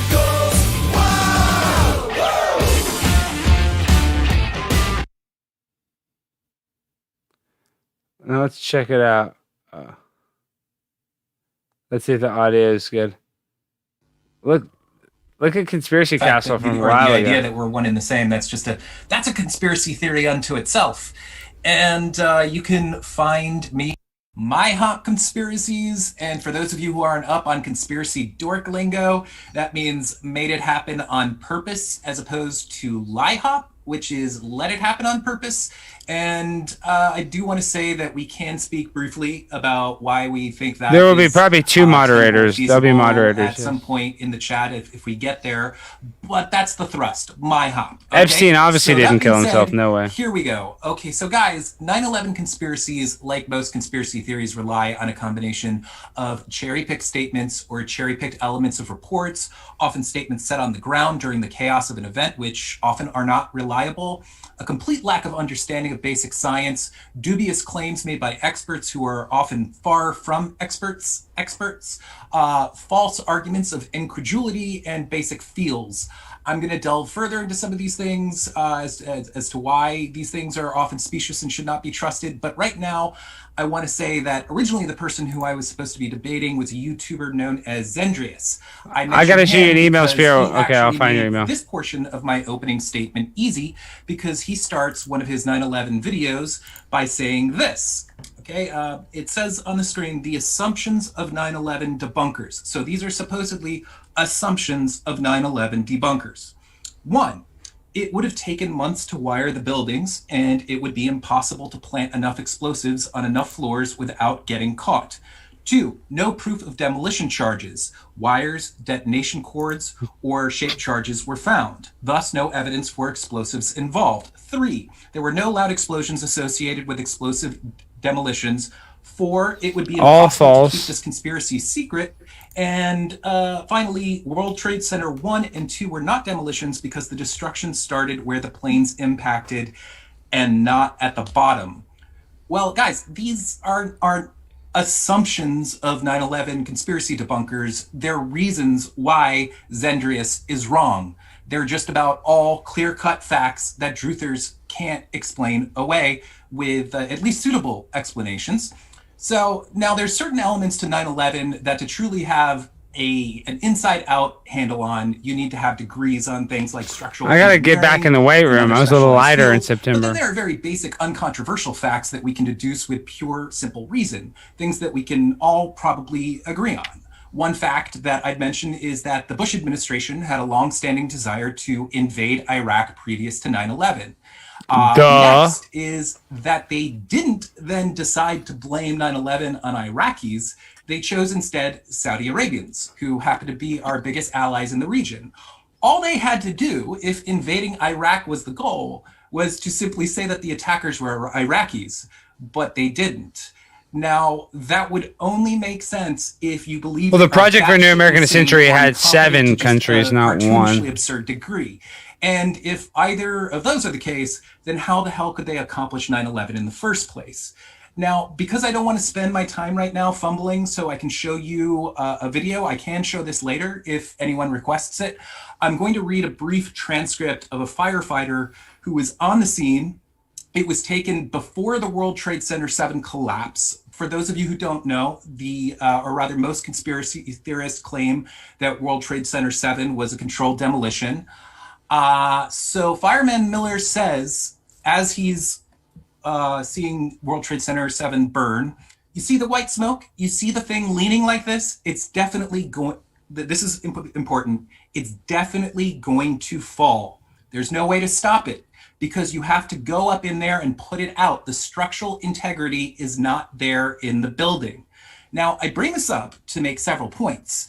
One, firefighters knew World Trade Center 7 was going to fall, that it was inevitable. We have many reports. It was inevitable from office fires, the first building ever for that to happen to. This further, evidence of a controlled demolition absolutely would have left very clear signs of having been perpetrated. They would have had ample evidence as it was occurring, and especially after in the rescue missions and cleaning of the debris that they took part in. And yet, with the exception of one of thousands of firefighters who are actually on the scene, none have said that they think it was an inside job. Silence is complicity in a conspiracy of this nature. So what I'm saying here is there is practically no way to put forward a controlled demolition scenario that does not make firefighters part of the conspiracy. Whether or not it's your goal to involve them, it's just implicit. A few hundred of their brothers died that day, so I think it's kind of gross, honestly, to put forward a theory that requires their complicity in the death of so I'm many the gross brothers. one. But now we can take that even a step further. 9/11 conspiracy theorists just rarely comprehend how massive a number of conspirators would be required in order to both plan, execute, clean up, and most importantly, cover up the event. If 9/11 was indeed a conspiracy in which the US government made it happen on purpose, it would require the participation from FEMA, NIST, also known as the National Institute of Standards and Technology. Yeah, they were the very American Structural complacent. Engineers Institute, the National Council of Structural Engineers, the New York City Department of Design and Construction, the Structural Engineers Association of New York, the Pentagon Security Staff, the U.S. Army Corps of Engineers, hundreds of steel workers, some of whom built the World Trade Center, Controlled Demolition Incorporated. He didn't understand what compartmentalization and I is. can go on and on and on. Countless news outlets, the fire department, NYPD. Like I have a list that is literally that's not even 5% of it. Okay, and you know all these people, according to most claims, you know they would have to be involved in some capacity in order for those conspiracy claims to be true. The ASCE alone has 150,000 members. Now, not everyone in that group worked on 9/11 specifically, but they have the foundational knowledge to look at the findings and make determinations, and none of them have spoken up. I gotta exercise. Now, I'm exercising every day. I gotta get my diet but they back grow in shape. less and less tenable the larger they are and the longer they go on without being exposed.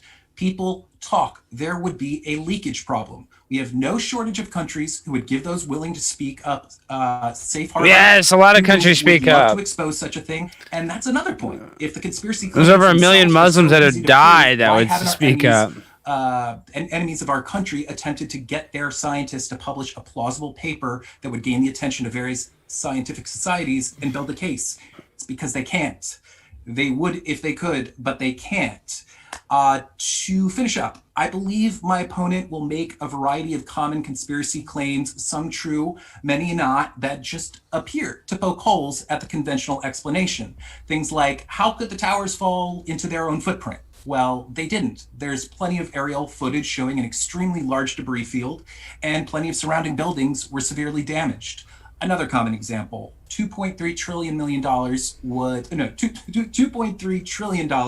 was missing from the Pentagon around 9/11, and Rumsfeld said it. And that's not really the case. The money was not missing. It was just not tracked to acceptable accounting standards. Eventually, the accountants sorted out how it was spent, and they updated their records. It's just not a real issue. I could go on, but my point with saying all that is that I'm going to try to the best of my knowledge to speak to his claims, but anything I can explain will just be due to the fact that I'm not a living encyclopedia of answers to every single conspiracy claim, but most of the time you can go to various debunking sources. Metabunk is an excellent resource, for example, and probably find the answers. I mean, Norman Mineta, the transportation secretary, saw that Dick Cheney told him to stand down. That I don't think my opponent can, which is provide a clear explanation for how the events of 9/11 unfolded. They're already out there. Most of you are familiar with the conventional reports. They are indeed the most reasonable and simple explanation borne out by all the facts that we have. What my opponent won't be able to do, unless he unexpectedly blows my mind to oblivion with some hardcore evidence that I've never heard or seen, what he won't be able to do is look, I'm pointing. I like that explanation for what occurred on 9/11.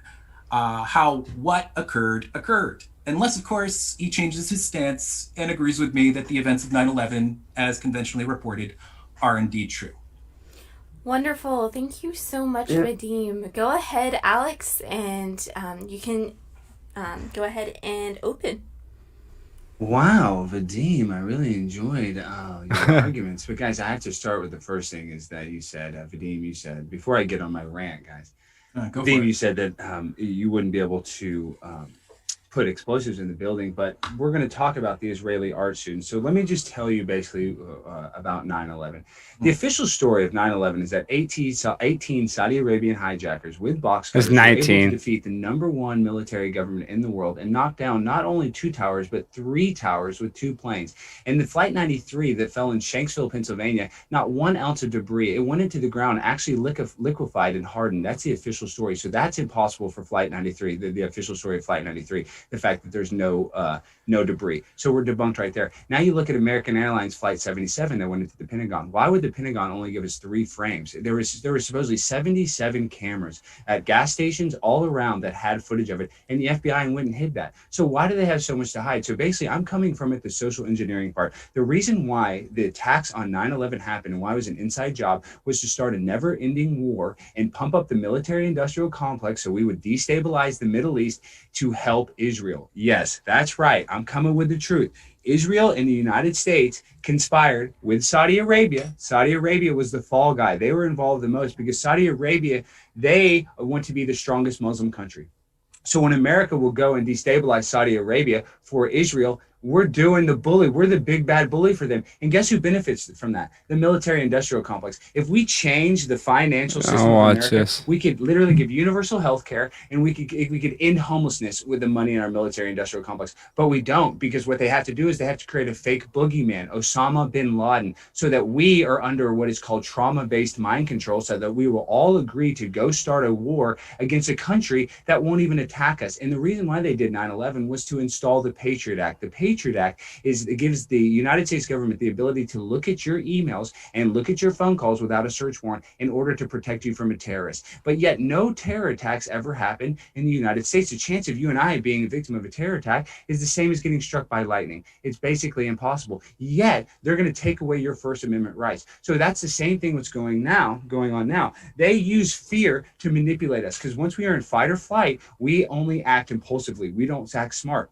So what they do is they tell us Osama bin Laden caused those towers to fall. We're like, let's go kill them towel heads. Oh, I want to kill all them towel heads. See, what they knew that they were going to trigger us. It's called problem, reaction, solution. The solution was to start a never-ending war in the Middle East. How do they create that reaction? They create a problem. They had a thing called Operation Northwoods. Operation Northwoods was a leaked CIA unclassified document that talked about in Cuba flying planes into buildings in Miami under the guise that it was an office of the U.S. Army. Actually use their own people. Corbett report is good. I got it. That's good. So this I'm gonna watch it tonight. Was the exact playbook. I've seen these. In order to put the Project for a New American Century controlled Patriot Act into effect. And you say, oh, Alex, why do you say that? We are still in Afghanistan today. It's been 19 years and we are still in Afghanistan. And as a matter of fact, when they were in control of Afghanistan, they took down the poppy fields. We put the poppy fields back. So when you all you got to do is know the government is complicit in the Iran-Contra. We sold drugs through Nicaragua. So if you think the United States government has our best interest, when we know that the CIA and the Mossad, Israel's CIA,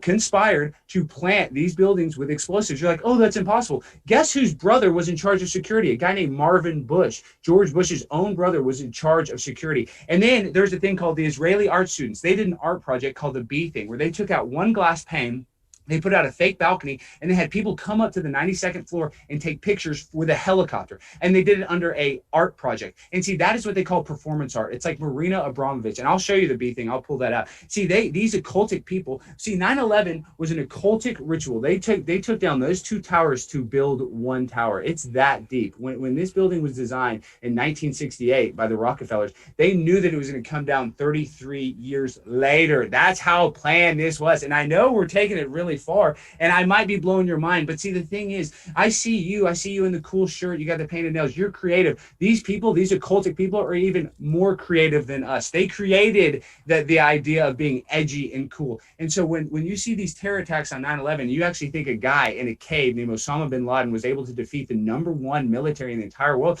You're insane. They were doing military drills of hijacked planes the same day. Dick Cheney even said for NORAD to stand down. And so all you got to do is believe this. We know for a fact Condoleezza Rice and George Bush both admitted that they had prior knowledge of the attacks and they disregarded them as not serious enough. So just right there is gross negligence. Just that thought, just what they admit is gross negligence, that they had the knowledge and they chose not to think that it was important. So my idea is, you know what, they had that knowledge, they knew how important it was, but they realized that more people in power than them needed this to happen. So when I say that it's an occultic thing, I know that's hard to prove, and I know that's probably going to make your wheels spin, but you have to realize there's a lot of things at play. This is not some onion level thing. We're not going to be able to tell you exactly what happened on 9/11 in a 2-hour debate, because this is an onion that is not going to be able to peel that fast. But if you think for 1 second that 2 towers can take down 3 buildings, and that a 47-story building 7, which would be the tallest building in over 37 states in the United States,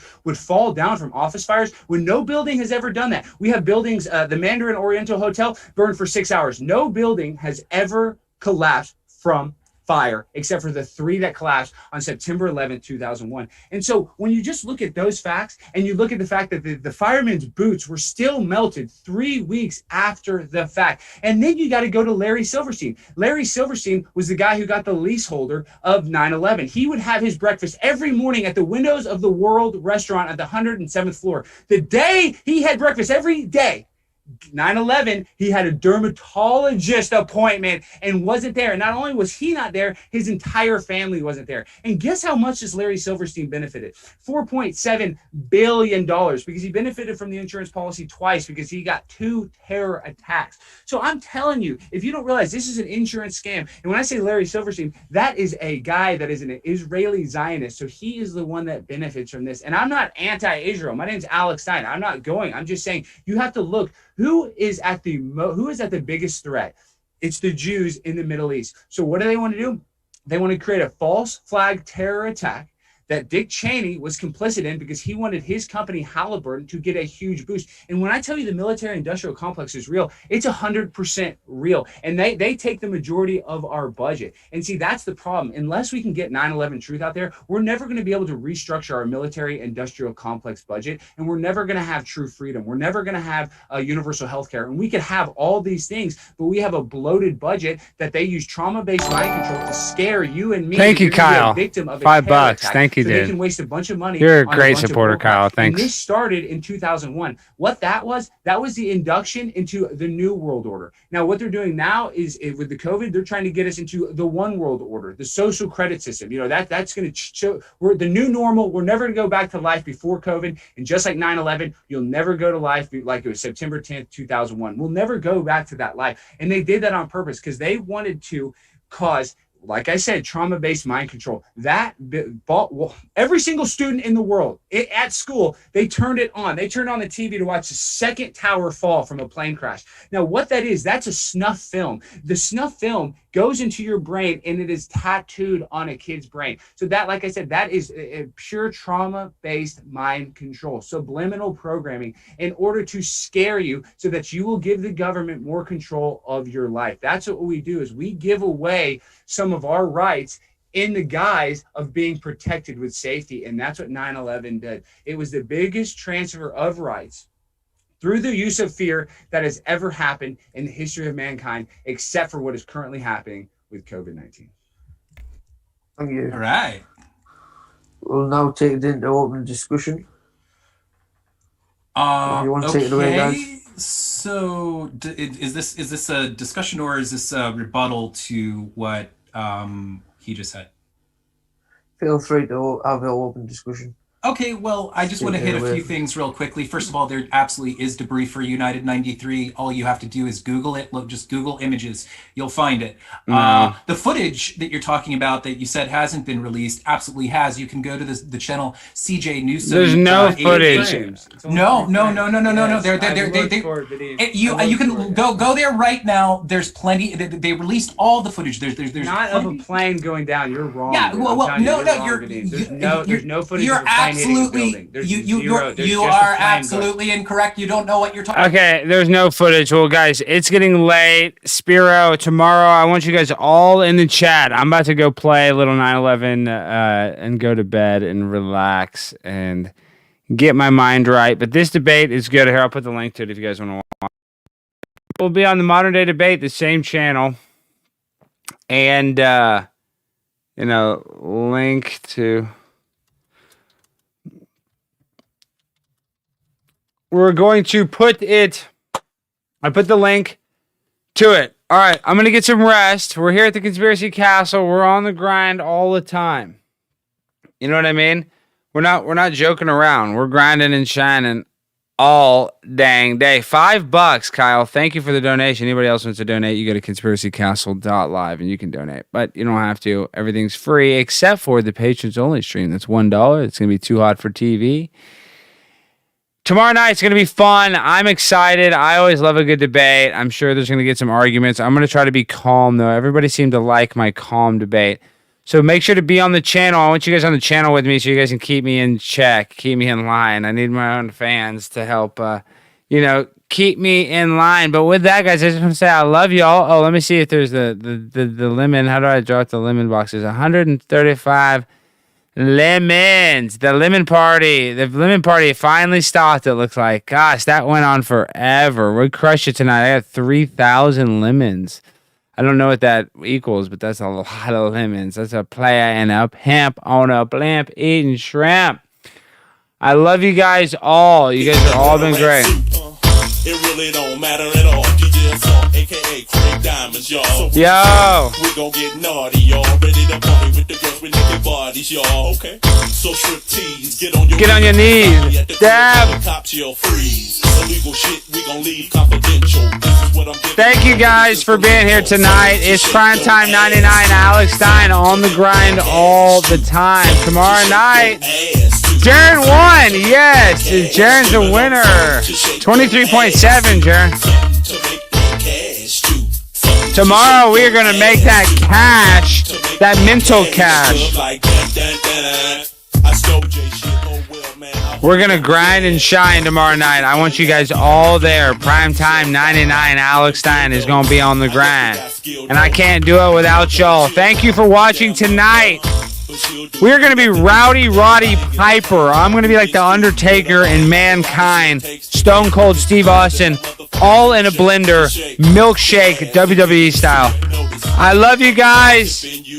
Peace and good night. And make sure to shake your ass a little bit because you guys aren't shaking it enough. We need some more exercise. I love y'all. Peace and good night.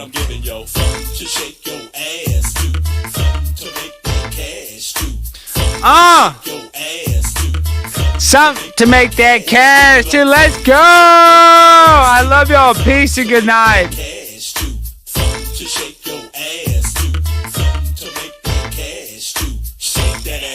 Watch yourself, you're 20, you look 30, cause you're living too fast.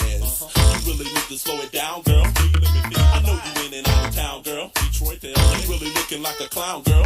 You ain't down, girl, you gon' fall, girl. Fucking call, girl. I'ma call you a bitch and a hoe to the third power. Now hit the shower. They do it all for the dough. You out your mind, baby, you blind. You can't see. So put the song on rewind till it sinks in.